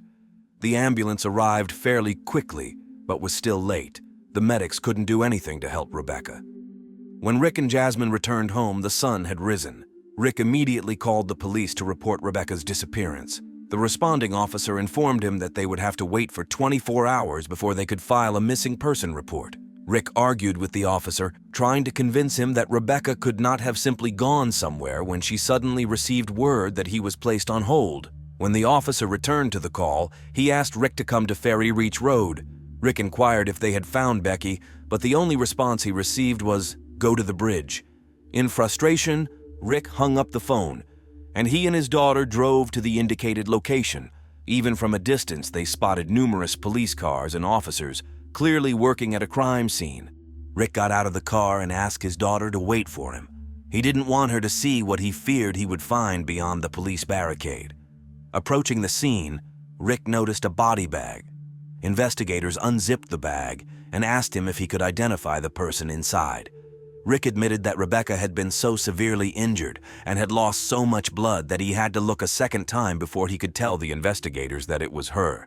He attempted to embrace her, but the police officers pulled him away. Hysterics overcame him, and he cried out in pain and despair, striking the police van in disbelief. Jasmine, who was still sitting in the car, heard her father's screams and realized that Rebecca was no more. On the way back home, both father and daughter were in a deeply sorrowful state. Rick didn't know how to tell Rebecca's parents that their daughter was dead, not just dead, but brutally murdered. How could he tell them that he hadn't protected their daughter, whom he had promised to take care of? Having given Rick the opportunity to inform Rebecca's family, the investigators wanted to speak with him and his daughter. It's difficult to imagine the horror that overcame Rick when Jasmine informed the police that Rebecca had gotten on a motorcycle with 2 strangers. This was the first time he had heard of it. Jasmine didn't know their names, only that they were 2 young men on a motorcycle, a description that could fit many local men. She knew Dean, the one who had driven her home, but not the other 2. The brutal murder of a young Canadian tourist on Bermuda, a place heavily dependent on tourism, could have had a significant impact on the country's economy. Therefore, there would have been immense pressure on the investigators to solve the case as quickly as possible. However, The inexperience of many of the investigators, as well as potential breaches of standard police procedures, complicated the collection of evidence. Nevertheless, they managed to gather evidence at the crime scene. Rebecca's bustier had been cut from her shoulders, and her skirt was torn in the front. The necklace that had caught the attention of the men was nowhere to be found, possibly taken by the perpetrators as a souvenir. Typically, in cases of suspicious deaths in Bermuda, an autopsy is conducted by an outside expert. However, in this case, the autopsy was performed by a local hospital pathologist who openly acknowledged a potential lack of skills and experience for such work. Still, the authorities pushed for haste, and he concluded that Rebecca had been subjected to brutal violence before her death, suffering deep wounds that affected vital organs, including the neck wound, which led to her demise due to shock and severe bleeding. 4 men who found Rebecca's body were questioned and quickly ruled out as suspects. The police promised Rebecca's parents to find her killer as soon as possible and devoted all their efforts to the search, investigating local young men with legal troubles. After that, they invited Dean for identification, but even here, they deviated from the standard police procedure. There was no two-way mirror or opaque barrier between Dean and the suspects, nothing that would allow the witness's identity to remain hidden. What was even more horrifying was that Dean recognized one of the guys who had driven Becky, but he knew how dangerous and vengeful that person was. He was afraid for his family, his son, and ultimately for his own life, so he claimed that the guys were wearing helmets and he didn't see their faces. Following the unsuccessful identification, the police, in a hurry to apprehend the culprits, offered a $10,000 reward for any information leading to the arrest of the criminals. They continued to interrogate potential suspects when a breakthrough occurred on July 9th, 6 days after the crime. Dean decided that what had happened was too terrible to let the killers escape punishment, and, despite his fear, he provided the investigators with the names of the guys who had approached the girls on a motorcycle that evening. They were 21-year-old Jamaican native Kirk Mundy and 17-year-old Justice Smith. Kirk had just been released from prison on bail awaiting trial for a bank robbery case. Justice Smith came from a decent family but had dropped out of school and was getting into trouble after associating with Kirk. The guys were arrested and charged with Rebecca's murder. In Bermuda, 17-year-old Justice could be tried as an adult, so they faced the highest possible punishment if convicted. Shortly after that, another witness contacted the police. He explained that he and a friend had a breakdown near the crime scene. While they were waiting for assistance, Justice and Kirk pulled over to chat with them. The witness stated that Kirk appeared unusually disheveled, and there was blood on his shirt. Nevertheless, Kirk and Justice continued to deny any involvement and insisted that they were nowhere near that road. Justice claimed they were at a nightclub, while Kirk stated that he was at home with his girlfriend, who was expecting a child. The police collected DNA samples from the two and sent them to a laboratory in Canada for testing. While awaiting the test results, another witness emerged, having seen the two guys on the motorcycle at 3:20 in the morning. He noticed that a white piece of fabric covered the motorcycle's registration number. Interestingly, the white vest that Rebecca was wearing that evening was never found. Kirk Mundy knew that he was facing a serious charge for murder. Understanding that he was linked to the crime scene and that his DNA was being analyzed, he requested a meeting with a lawyer. The lawyer directly told him that if his DNA matched the semen found on the girl, his alibi of being at home would be completely disproven. In response, Kirk decided to provide a statement to the prosecutor, admitting that he had assaulted the girl and that Eustace had killed her, making him an involuntary accomplice to the crime. Kirk revealed that he had thrown the knife, used in the murder, into the water from a bridge. The prosecutor's office, under immense pressure to solve the case, quickly struck a deal with Kirk before waiting for the DNA test results in exchange for his testimony against Eustace. In court, Kirk apologized before being sentenced to 5 years in prison for his involvement in the crime. The remarkably lenient sentence deeply upset Rebecca's parents, but their nightmare was far from over. Just 2 days after this sentence, the results of the DNA comparison arrived. Justice Smith's DNA was not found at the crime scene. Only Kirk Mundy's DNA was present. Kirk had humiliated the girl and at the very least had participated in her murder. Kirk had outwitted the prosecutor, the police, and probably his own lawyer, as they all believed him. The prosecutor confronted Kirk, demanding an explanation for how his DNA ended up on the girl. Kirk claimed that as they were riding on the motorcycle, Rebecca whispered that she was willing to be intimate with him, After he fulfilled her wish, he claimed he walked to the water to wash up when he suddenly heard Rebecca scream, "No!" He rushed back, and it appeared as though Eustace was striking her in the face. However, a few seconds later, he noticed that she was bleeding from her throat. They quickly fled on the motorcycle. The prosecutor did not believe a word of Kirk's story and attempted to accuse him of intentionally murdering Rebecca, but it was too late. By law, a person cannot be tried twice for the same crime. Kirk slipped through the prosecutor's fingers. The prosecutors decided to at least seek justice in the case against Justice Smith. There was no sign of his semen on Rebecca, possibly because he used a condom. 2 condom wrappers were found near the crime scene, but such evidence wouldn't be admissible in court. Therefore, the most crucial piece of evidence became the knife, approximately 10 centimeters long with a broad blade, that the culprits had discarded from the bridge. The prosecution called on renowned American pathologist Michael Baden to examine it, who also re-examined the autopsy results. He explained that when a serrated knife makes contact with skin, it leaves markings as unique as fingerprints. The wounds on Rebecca's body matched the knife found under the bridge. In Justice's home, a set of relatively rare knives from the same manufacturer as the murder weapon was discovered, missing 1 knife. The evidence continued to mount, but proving anything was difficult because the initial autopsy had been conducted with errors. For instance, the body had been washed before the examination was completed. Additionally, no skin samples from the attacker's nails were taken from Rebecca. These samples could have revealed who she had struggled with before her death: Kirk, Justice, or both. However, based on his experience, the pathologist concluded that the person responsible for her death was not acting alone. The pathologist's analysis indicated that before Rebecca's murder, she had suffered shallow but highly distressing and emotionally intimidating wounds, which he referred to as Jamaican torture. The distinct edges of these wounds and the absence of cuts on the girl's hands suggested that one assailant held her head and arms behind her, while the other used the serrated knife to scratch and cut her forehead. She was on her knees at the time, and her tormentor loomed over her. The pathologist believed that these torturous wounds were meant to coerce the girl into doing things during the attack that she had initially resisted.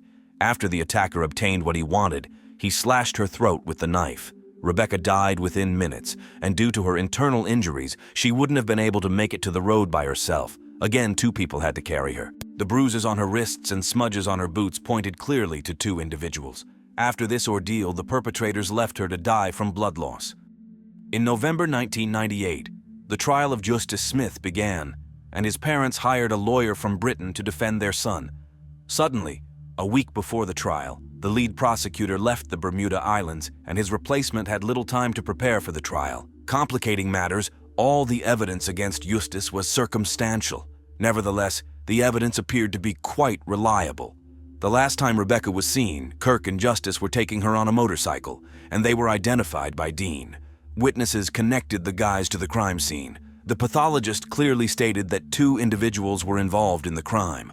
The murder weapon matched a set of knives in Eustace's kitchen. Shouldn't that have been enough? After the prosecution finished presenting the case, Eustace's lawyer didn't call a single witness. He simply argued that there was no semen, hair, fiber, or blood that could link Eustace to the murder or violence, and thus the case against him should be dismissed, and the jury should be discharged. Nobody expected what would happen next. Out of the blue, the news broke that the judge had agreed with the defense's arguments and was discharging the jury. Justice Smith walked out of the courtroom as a free man. Rebecca's parents were in shock. Cindy rushed out of the courtroom and David sat there, unable to move. Many in the courtroom were brought to tears by the injustice.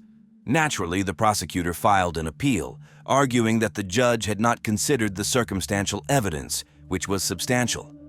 The Bermuda Court of Appeal ordered a new trial for Justice, but this decision was challenged in the Judicial Committee of the Privy Council of the United Kingdom, acting as the country's highest court. They ruled that Justice could not be tried a second time for the same offense. Their decision was final, putting an end to any further appeals. In 2002, Justice Smith attacked 2 women with a knife, injuring one of them. He was sentenced to 10 months in prison, but the judge released him, considering the time he had already spent in custody. Kirk Mundy served 20 years in prison for a robbery he was initially charged with before Rebecca's murder and for weapons possession. Upon his release, he was deported to Jamaica, Since nobody faced punishment for Rebecca's murder, the nightmare for her family continued. They deserved more. Every day, her family would come to the courthouse, hoping and waiting for justice. In the following years, Rebecca's family desperately sought justice for their daughter. They made several attempts to reopen the case, but in 2008, David announced that he could no longer financially support the battle against Bermuda's legal system. Ironically, 10 years after the murder, the government of the island compensated the Middleton family for the pain and suffering they endured, cutting a check for $2,840.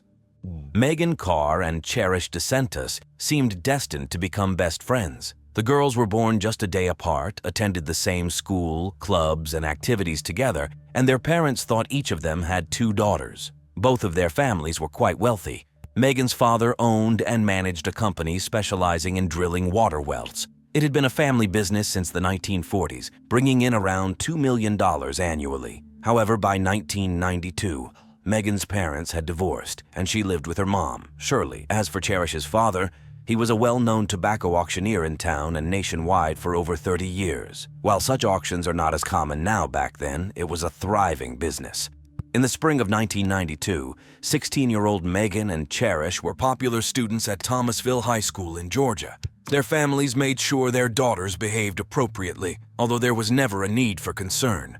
The girls never caused trouble, excelled in their studies, and all their activities were within the bounds of propriety. Even during vacations, they looked forward to peaceful beach getaways rather than raucous parties.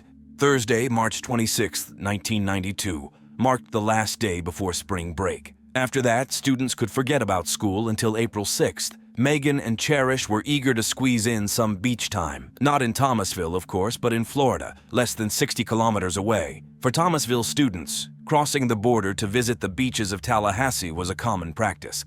It took about 2 hours and the trip was quite enjoyable. The young women preferred a single beach that wasn't overrun by tourists. It was called Bold Point, a picturesque 13-kilometer shoreline, popular for birdwatching, wildlife, and yes, alligators, hence its name. Overall, it was a wonderful spot to relax under the sun and take a swim. That was Megan and Cherish's plan. Therefore, at 10 o'clock on Friday morning, the girls packed their swimsuits, towels, and, hopping into Megan's new Honda, headed for Florida, planning to spend the entire day at the beach. They intended to return home that same evening. Some of their friends were supposed to join them, but at the last moment, some had second thoughts or urgent matters came up. The girls arrived at Alligator Point Beach around noon. Megan parked the car, they grabbed their towels, changed into their bikinis, and turned on the rock station on the boombox. After wandering leisurely along the beach for a few hours, a married couple noticed the girls and, seeing that they were resting in a somewhat unusual pose, one girl lying on top of the other, decided not to disturb them. The couple veered wide around them to avoid causing any disturbance. However, on their way back, they realized that the girls hadn't moved at all. Even as they openly stared at them for minutes, the girls remained still. The man asked his wife to stay put while he approached them closer. He saw blood and shouted to his wife that the girls appeared to be dead and they needed to call the police. Alligator Point Beach was a family-friendly beach where visitors enjoyed walks and picnics. The police were aware that there had never been attacks on women at this beach. Therefore, the arriving officers were also horrified by what had happened. The ongoing contrast of the radio continuing to play rock music added to the chilling atmosphere of the murder scene juxtaposed against the carefree beach setting. The officers found the girls' identification and conducted a preliminary identification. They were 16-year-old Megan and Cherish. In addition to their documents, all their belongings were nearby: wallets, cash, Megan's car keys, beach bags, and towels. The girls were in bikinis, so the police ruled out robbery or violence against them as motives. Megan had a towel draped over her head soaked in her blood. Cherish lay on Megan with a head wound as well. As later determined by the medical examiner, each girl had been shot twice in the head from close range with a .38 caliber firearm. There was a lot of blood around the bodies. Besides the bullet holes, there were no other injuries on the victims, as if they had been caught off guard and didn't fight for their lives. Therefore, reluctantly, the police had to consider whether this was someone the girls knew. It seemed unlikely that a stranger could have approached so closely without the victims screaming or attempting to escape. And who could have known they would be relaxing in this isolated part of the beach? It appeared that the attack was planned, and someone had been monitoring them and traveled all the way from home. But who would want to kill two schoolgirls? The police began interviewing possible witnesses among local residents and regular beachgoers because although it was a remote part of the beach, families were nearby and cars were parked in the lot. They should have heard gunshots or the victims' cries. One regular beachgoer indeed heard sounds around 12:30 that he mistook for fireworks. Now, of course, it was evident he had heard 4 gunshots. Shortly afterward, a car passed by him that he hadn't seen there before. It was a long blue car resembling a Chevrolet Nova or something similar. Officers also went to the parking lot where Megan's car was parked and noticed something strange. There were plenty of open parking spots, but someone had blocked Megan's car in such a way that she couldn't leave. It wasn't a Chevrolet, but the car turned out to be blue. Approaching, the officers saw a man inside with a camera on his lap. When asked what he was doing there, the man explained that he had been photographing birds in the area all day. He had seen people, of course, but not teenage girls dancing on the beach. He rather aggressively stated that he had no interest in watching girls dance on the beach. Curiously, who mentioned anything about dancing on the beach? The man was taken in for questioning and a weapon was found in his trunk. The police were already rubbing their hands, thinking they had quickly solved the case. During questioning, the man admitted he had seen the girls but denied any involvement in the murders, claiming they were alive when he passed by them on the beach. He even underwent a polygraph test. The gun found in his trunk turned out to be a completely different caliber than the murder weapon, so the suspect was released. The bartender from the establishment near the beach where the girls died recalled a strange incident that occurred on the day of the murders involving an unusual visitor. He entered as soon as the establishment opened, ordered a Bloody Mary cocktail, but the bartender wasn't quite ready for service due to a delay, so she told the man the drink would be on the house. However, he insisted on paying. This alone wouldn't have been odd, except for his words. "You'd better take this money because it's the first and last time I'll come in here." Whether he meant to offend her or not, he stayed in the bar for 40 minutes and left shortly before the presumed time of Megan and Cherish's murders. Meanwhile, it was getting dark, approaching dinner time, when Megan and Cherish were expected home, but they hadn't returned. Megan's mother called Cherish's parents to see if her daughter was with them, but they hadn't seen her either. The woman was a bit worried, but she knew the girls were responsible and assumed they were just running a bit late. Unfortunately, that was not the case. The Florida police notified their colleagues in Thomasville about what had happened and asked them to inform the families of the victims. How can anyone prepare someone for the news that their loved one will never come home again? It was a tragedy for both families. They felt as though they had lost 2 daughters. Although the officers tried to be as tactful as possible, they needed to ask several questions. The girls' relatives explained that they spent almost all their time together, either at Megan's house or Cherish's. The only other person they spent a lot of time with was Alex, Cherish's boyfriend. The families insisted that Alex had nothing to do with the murders, but everyone was considered a suspect until ruled out by the police. Moreover, they were troubled by how the killer got so close to the girls. This meant they didn't see him as a threat. Therefore, suspicion fell on Alex next, but he seemed genuinely grieving, just like everyone else, unable to believe they were gone. The police were convinced that Alex must have known where the girls would be hanging out. He replied that he could have found out if he wanted to, but they never discussed it. Additionally, when Megan and Cherish went to the beach, he was at work in the factory. His colleagues indeed confirmed the young man's alibi, so the police left Alex alone and allowed him to mourn the loss of his girlfriend and her friend. The police had no solid leads and disclosed almost nothing to the public. Therefore, all sorts of wild rumors circulated about the motive for the murders. Some speculated that the girls were random victims of drug smuggling, with smugglers landing on the beach and killing unwanted witnesses. However, there was no evidence of any boat landing on the beach. Others recalled that the beach used to be a nudist beach and suggested the girls might have been targeted for occasionally sunbathing topless there. But Megan and Cherish were in bikinis, so this theory didn't make sense. The most plausible theory was that someone was upset about Cherish's father's tobacco business, perhaps due to a failed deal, and took out their anger on his daughter. However, the police couldn't find any evidence to support this theory. Time passed, and the police couldn't make progress. There was neither a motive nor evidence to find the culprit. Even experienced police officers didn't know what to do. Meanwhile, societal pressure was mounting. The only lead that demanded substantial police resources was the blue Chevrolet Nova. Police spoke with all owners of similar blue cars in the state of Florida.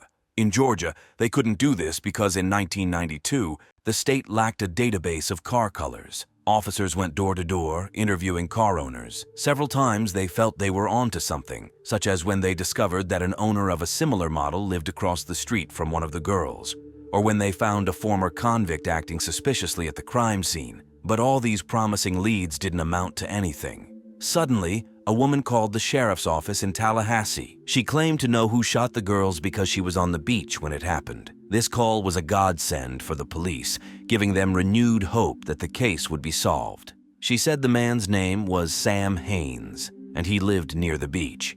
However, when asked to identify herself, she hung up. She had called from a payphone, so tracing her location was impossible. Although the police desperately wanted to find her, as she confessed to being involved in the crime, they couldn't locate her.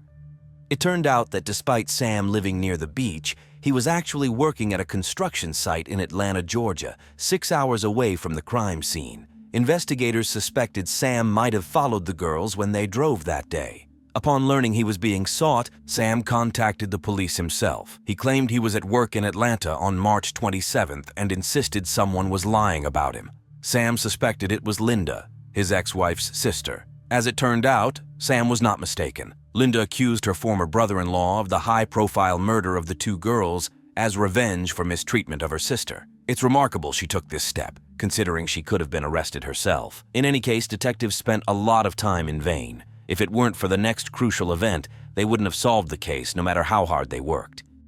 On Friday, May 15th at 10 a.m., the sheriff's office received another call. It was a resident of Tallahassee claiming to know who killed Megan and Cherish. The killer was her ex-boyfriend, Robert Neil Rodriguez.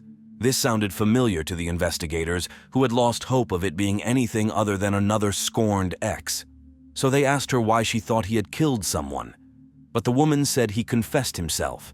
Robert had called her the previous evening and told her everything, convincing her he was serious.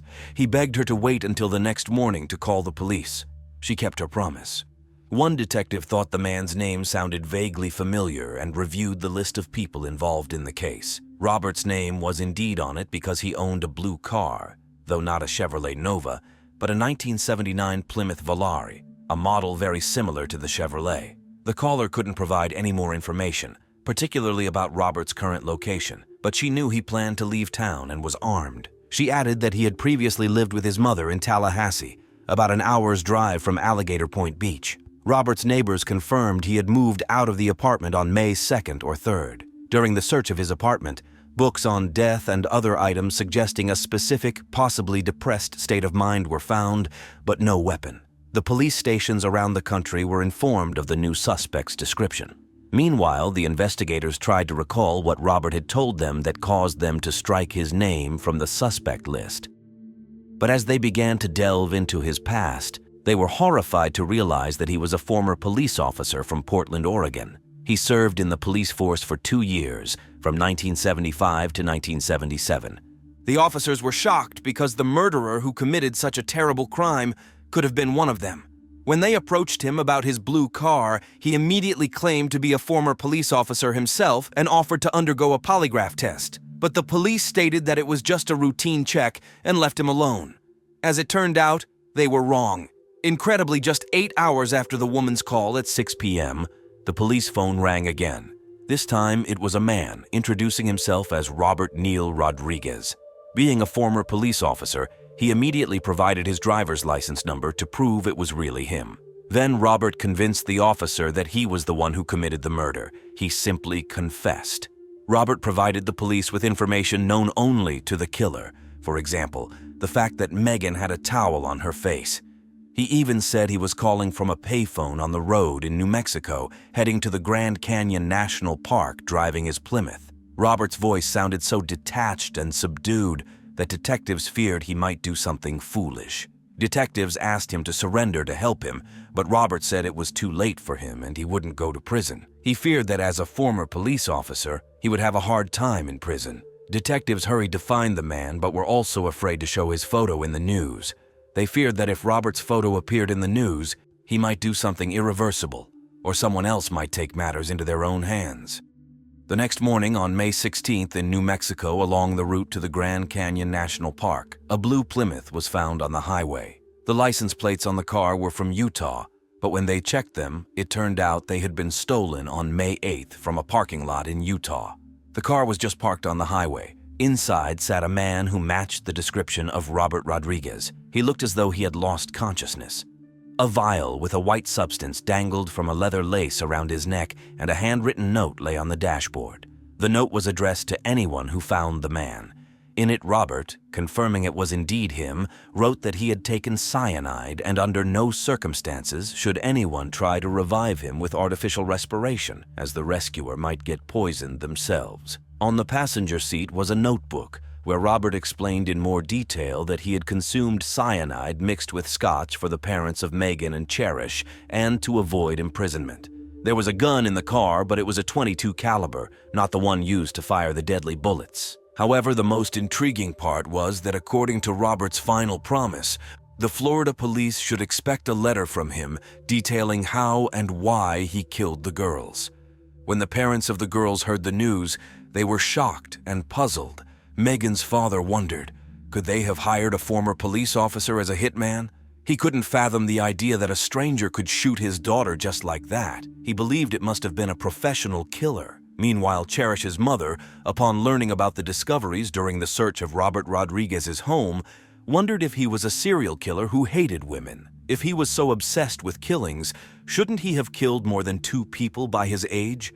Of course, at that time, she didn't know how close to the truth she was.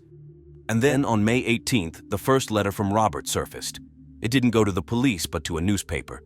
In it, he disclosed where the police should look for his body because initially Robert had intended to reach the canyon. He also claimed that he would be sought in connection with 3 committed murders. Incredibly, he admitted that the police themselves wouldn't have been able to link him to 3 murders, but he simply couldn't stay silent. In 1984, he killed another innocent girl, Valerie Hunt. That his 3rd victim was Valerie Hunt. He killed her in 1984, and the police will receive all the details about the murders by mail. Valerie was a 22-year-old student from Tallahassee.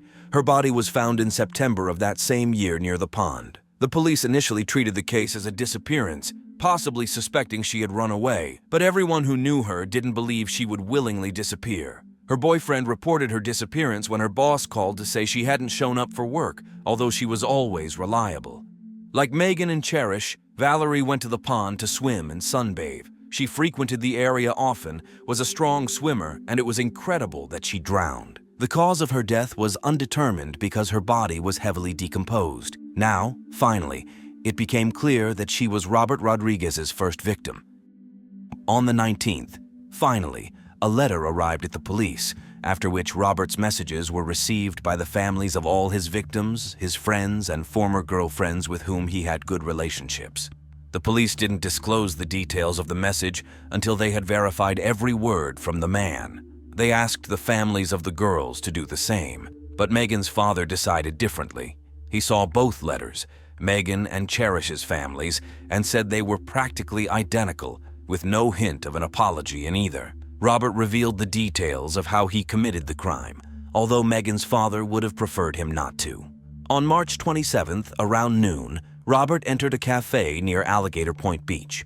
It was he who ordered a Bloody Mary cocktail and insisted on paying for it. The bartender confirmed this when she saw his picture. He left the establishment around 1 p.m. and headed to the beach. Witnesses who found the bodies passed Megan and Cherish at 1:45, and they were already dead.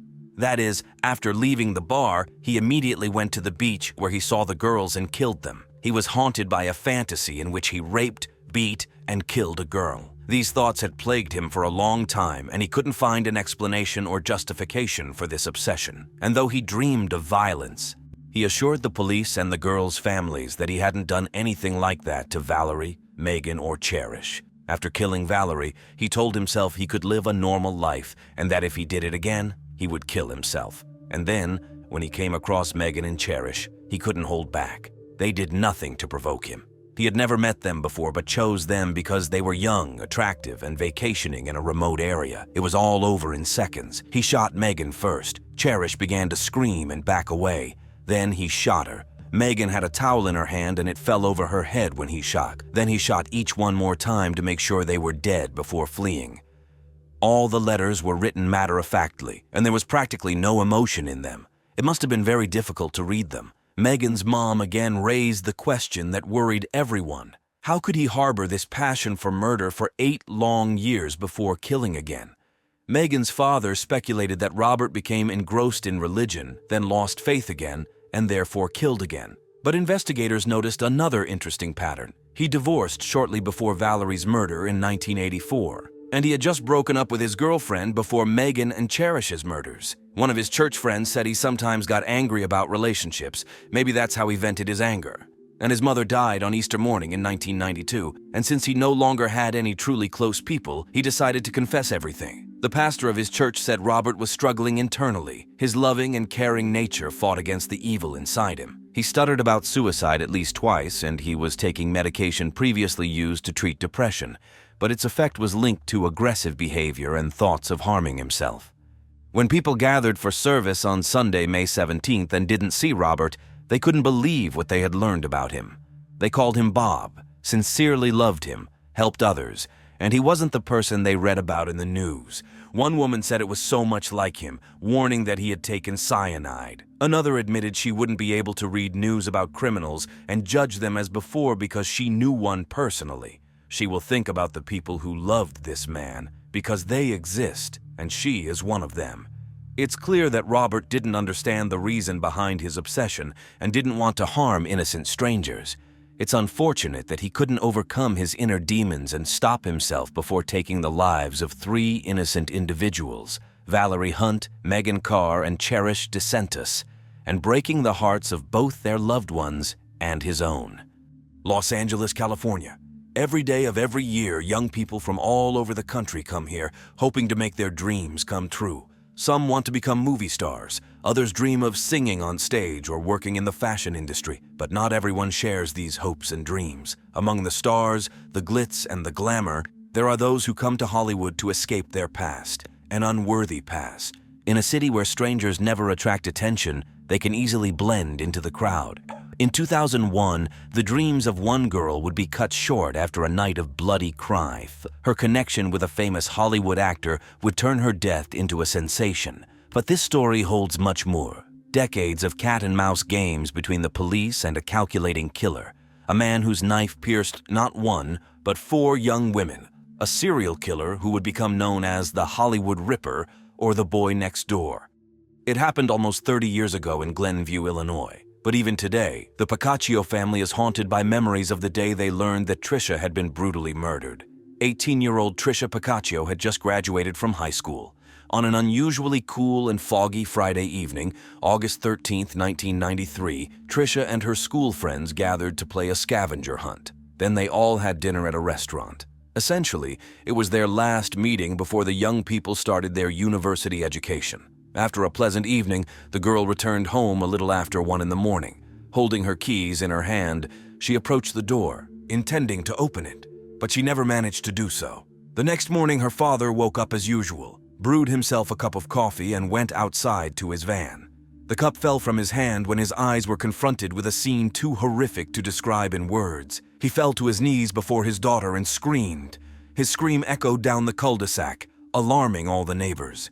Despite the apparent futility of his efforts, Tricia's father tried to provide first aid to bring her back to life. When Tricia's mother learned what had happened, she fainted. Later, both parents were taken to the hospital in a state of shock. The police immediately began an investigation. Tricia had obviously been attacked, her arm twisted so severely that it broke, and she had received multiple stab wounds. But who could have wished such a death upon an 18-year-old girl loved by many?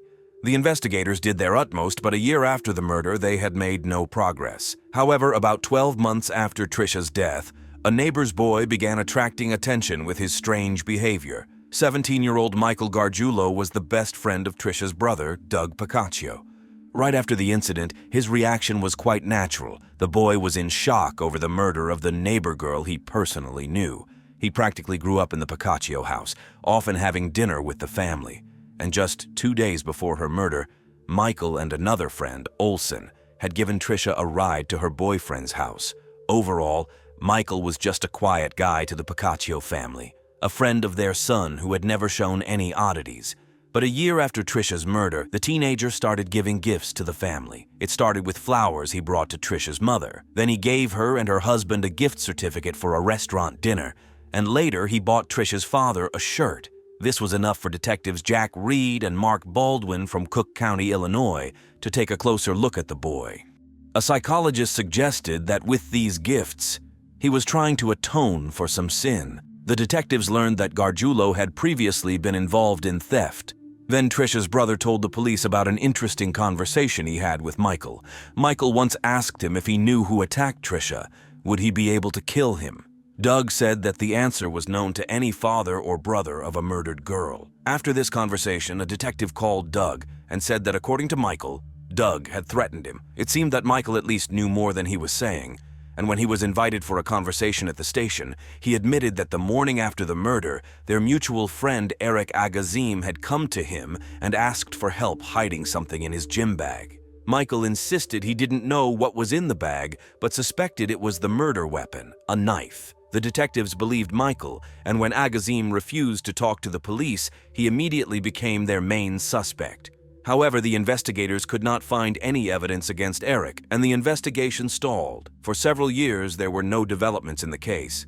But one day, 5 years after Trisha's murder, Michael Gargiulo appeared on the Piccaccio family's doorstep.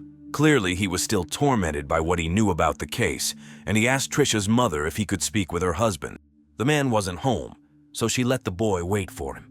When Trisha's father entered the house, he immediately understood from Michael's face that they were in for a serious conversation. But before they could exchange even a few words, the door opened and Michael's father and one of his sisters came in. Without providing any explanation, they just took the boy away with them. Trisha's father immediately contacted the police and said they should talk to Michael again, but they were too late. Michael Gargiulo had left Glenview. Hollywood, 2001. 8 years and thousands of miles from the murder of Trisha Piccaccio.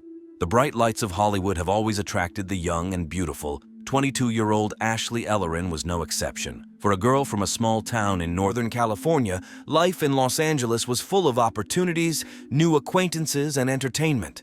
Ashley studied at the Fashion Institute of Design and Merchandising. Naturally, she dreamed of working in the fashion industry.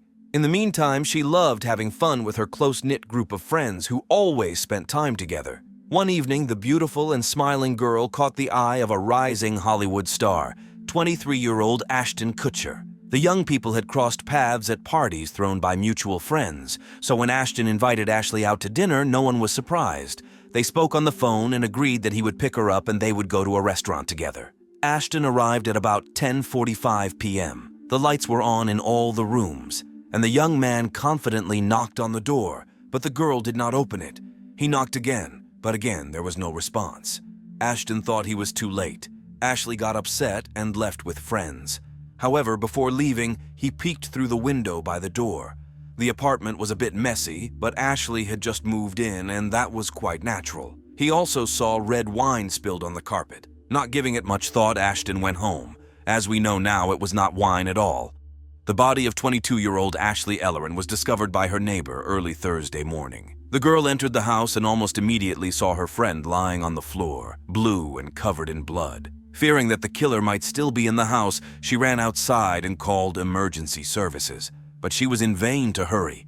The killer had long since disappeared, and it was too late to help Ashley. Detectives who arrived at the crime scene, Tom Small, were confronted with a gruesome sight. Even after so many years, they clearly remember seeing an enormous amount of blood, with Ashley lying a little further away.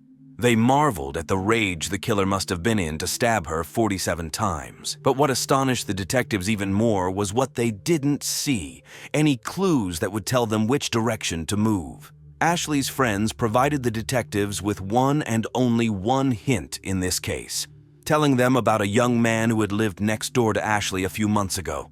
He introduced himself to her as Michael, a heating and air conditioning repairman. When Ashley's friend's heater broke, they invited Michael over. When he appeared at their house, the young man mentioned that he was a professional boxer. But when he first arrived in Hollywood in 1998, like many other young people, he nurtured another dream: to make it big on the screen. Quite quickly, he achieved a certain level of success in this field, landing a small role as a boxer in 1999. He handled it excellently, but something strange happened behind the camera. He behaved distantly, maybe even a bit shy, and didn't talk to anyone, keeping to himself. He seemed to have two sides to his personality. On one side, he was a clumsy guy with a lot of insecurities, but upon closer acquaintance, it became clear if he wanted something, he would achieve it at any cost, shutting off all emotions. Michael had even once been arrested for theft, and it was this manner of behavior that puzzled Ashley and her friends. Ashley was a beauty, always open to communication, but Michael never invited her on a date or flirted with her. It seemed as if he was interested not in her, but in the lifestyle she led. Hanging out with actors like Vin Diesel and Jeremy Sisto, he became fixated on her. This wasn't particularly strange in itself, but one time, Ashley's friend Justin caught Michael sitting in his car at night across from her house, watching her apartment. The next day, when Michael dropped by, Justin directly asked him what it all meant. Michael's response shocked him. He allegedly couldn't go home because FBI agents from Chicago were waiting there to take DNA samples from him in connection with the murder of his best friend's girlfriend. Naturally, Justin suggested that Michael give a DNA sample if he had nothing to hide. Unexpectedly, Michael put his foot on the couch and showed a knife in a sheath, hinting that he was involved in the murder. Justin got angry and kicked the guy out of the house. Ashley and her friends brushed off Michael's story as another one of his tall tales. But what no one knew at the time was that it was true. Besides being an aspiring actor, amateur boxer, and heating repairman, Michael Gargiulo was also the prime suspect in the murder of Trisha Pacaccio. When Michael Gargiulo left Chicago, Illinois, he surely thought he was leaving the murder of Trisha far behind. But wherever he went, a new body would appear. In 2005, 12 years after Trisha's murder and 4 years after Ashley's death, Gargiulo was living in the Los Angeles suburb of El Monte. By this time, the cases of both Ashley and Trisha had been largely forgotten, but by a sinister twist of fate, yet another young woman was found dead in her apartment just steps away from Gargiulo's new residence. 32-year-old Maria Bruno had come to the United States from El Salvador and married young. Maria and her husband were raising 2 children aged 4 and 5, and one set of twins when they made the difficult decision to separate. The children stayed with their father while Maria adjusted to her new life. One fateful day, an unknown assailant removed the protective screen from the kitchen window of her ground-floor apartment, grabbed a knife right there on the spot, and entered the bedroom where she was peacefully sleeping. A woman of delicate build, defenseless, she lay asleep in the bedroom of her apartment, the very place where she should have felt completely safe. This attack was a nightmare for any woman, but it also became a nightmare for any detective because the perpetrator left behind a horrific scene. The ferocity with which the unknown attacker assaulted Maria was phenomenal. Investigators quickly ruled out robbery and a sexual motive. As with Ashley, Maria had no enemies capable of such an act. But this time, the assailant left something behind. Near the apartment, forensic experts found a booty with a drop of Maria's blood and an unknown person's DNA on it. This was both a clue and a dead end. No other evidence was found. Detectives, Mark Littlefield, immediately realized that investigating this case would be challenging. What they couldn't know at that moment was that another woman would have to face the killer to solve this crime. On April 28th at 12:30 a.m., a call came into the police reporting a stabbing. The victim was 26-year-old Michelle Murphy. On that day, she was alone in her apartment because her roommate was away. The story of what she went through sounds eerily familiar, but this woman was not ready to give up without a fight. At around 11:40 p.m., an intruder entered her apartment through a slightly open window. Once inside, he opened the front door, preparing an escape route. He then calmly walked to the bedroom. The man simply began stabbing Michelle, managing to strike her several times in the chest, shoulder, and right arm. Michelle woke up to the blows being inflicted by the intruder looming over her. For a moment, she didn't know whether it was a dream or if it was really happening. Realizing that she was in mortal danger, she tried to wrest the knife from him. She continued to attempt to grab the weapon, even as her hands bled from deep wounds. For a while, Michelle and the intruder struggled until she managed to pull her legs up to her chest and push him away. Understanding that he couldn't overpower Michelle, the intruder fled, not forgetting to say, "I'm sorry," before leaving. The perpetrator managed to escape before the police arrived, but during the struggle with Michelle, he cut himself with his own knife, leaving a long trail of blood as he fled. About 25 days after the detective sent the blood sample to the lab, forensic experts reported a DNA match. The DNA matched Michael Gargiulo perfectly. Within 24 hours, Gargiulo was arrested and charged with attempted murder. What stunned the detectives was where he lived, right across the street from Michelle. But Gargiulo's arrest for the attack on Michelle was only the beginning. The investigation would finally connect a series of unsolved murders that had begun 15 years earlier. It was evident that Michael Gargiulo wasn't particularly surprised when he was arrested by Sergeant Richard Lewis for the attempted murder of Michelle on the evening of June 6, 2008, as he specifically asked which department the officers represented. The fact that he wasn't sure which crime he was being arrested for was intriguing in itself. His question had a basis, as Michael Gargiulo's DNA had been found in the national database. It was entered there by the Cook County Police in Illinois. The Santa Monica detectives contacted Illinois investigators to find out why they had done so and learned that Gargiulo was suspected of murder. The Santa Monica investigators discovered that in 2002, Cook County Police, who had continued to investigate the Tricia Pacaccio case, asked the Los Angeles police for help in obtaining Michael's DNA. By an amazing coincidence, they approached Detective Tom Small, who was investigating Gargiulo's involvement in the murder of Ashley Ellerin. It took the detective over a year to locate the elusive air conditioning repairman, linking him to Tricia's case. And 5 years later, that very DNA sample would help connect Gargiulo to the attack in Santa Monica. But that was far from the end of the story. The Santa Monica investigators called the El Monte police, suspecting that the attack on Michelle might be related to the murder of Maria Bruno.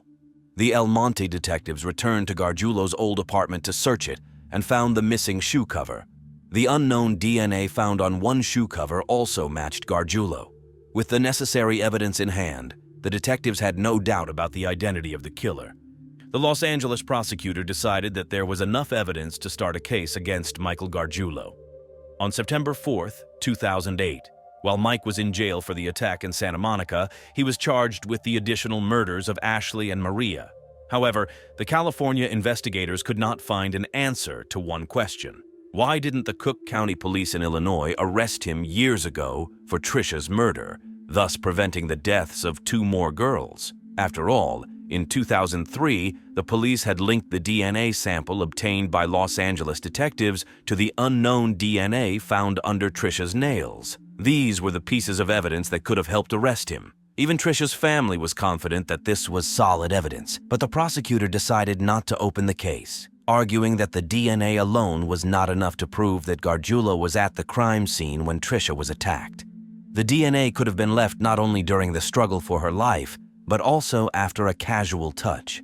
Mike was a family friend and often visited the house, which was the main obstacle in accusing Mike of Tricia's murder. The prosecutor's office explained that since the lab used one swab to collect DNA from Tricia's nails, it was impossible to determine whether the DNA was on the nails or under them.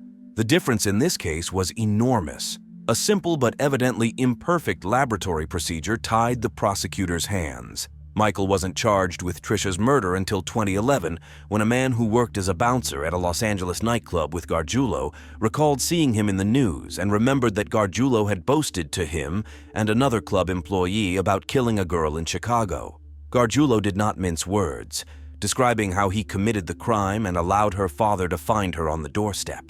After receiving the men's testimonies, the Illinois prosecutor charged Michael Gargiulo with Tricia's murder. This was the news the Pacaccio family had been waiting to hear for 18 years. It didn't ease their pain, but the thought that the guilty party would be punished brought some relief. Gargiulo, evidently doubting that he would be found innocent, planned to escape from El Monte jail. He made makeshift handcuffs out of plastic and intended to attack a guard, steal a police car, and flee to Mexico. However, his plan failed, and he spent several years in Los Angeles jail awaiting trial. After several delays, the trial began on May 2, 2019. It lasted 3.5 months, with over 200 people testifying. Among them was Ashton Kutcher, who recounted the night 18 years ago when he arrived at Ashley Ellerin's door moments after she had been killed. Kutcher testified clearly and directly. He had met Ashley 2 months earlier at a friend's party. At that time, he was in a relationship, but by the time Ashley invited him to her housewarming party 2 weeks later, he had broken up with his girlfriend. Ashley was also single, so Ashton asked her out to dinner. He arrived at her place quite late because he had been watching the Grammy Awards with friends.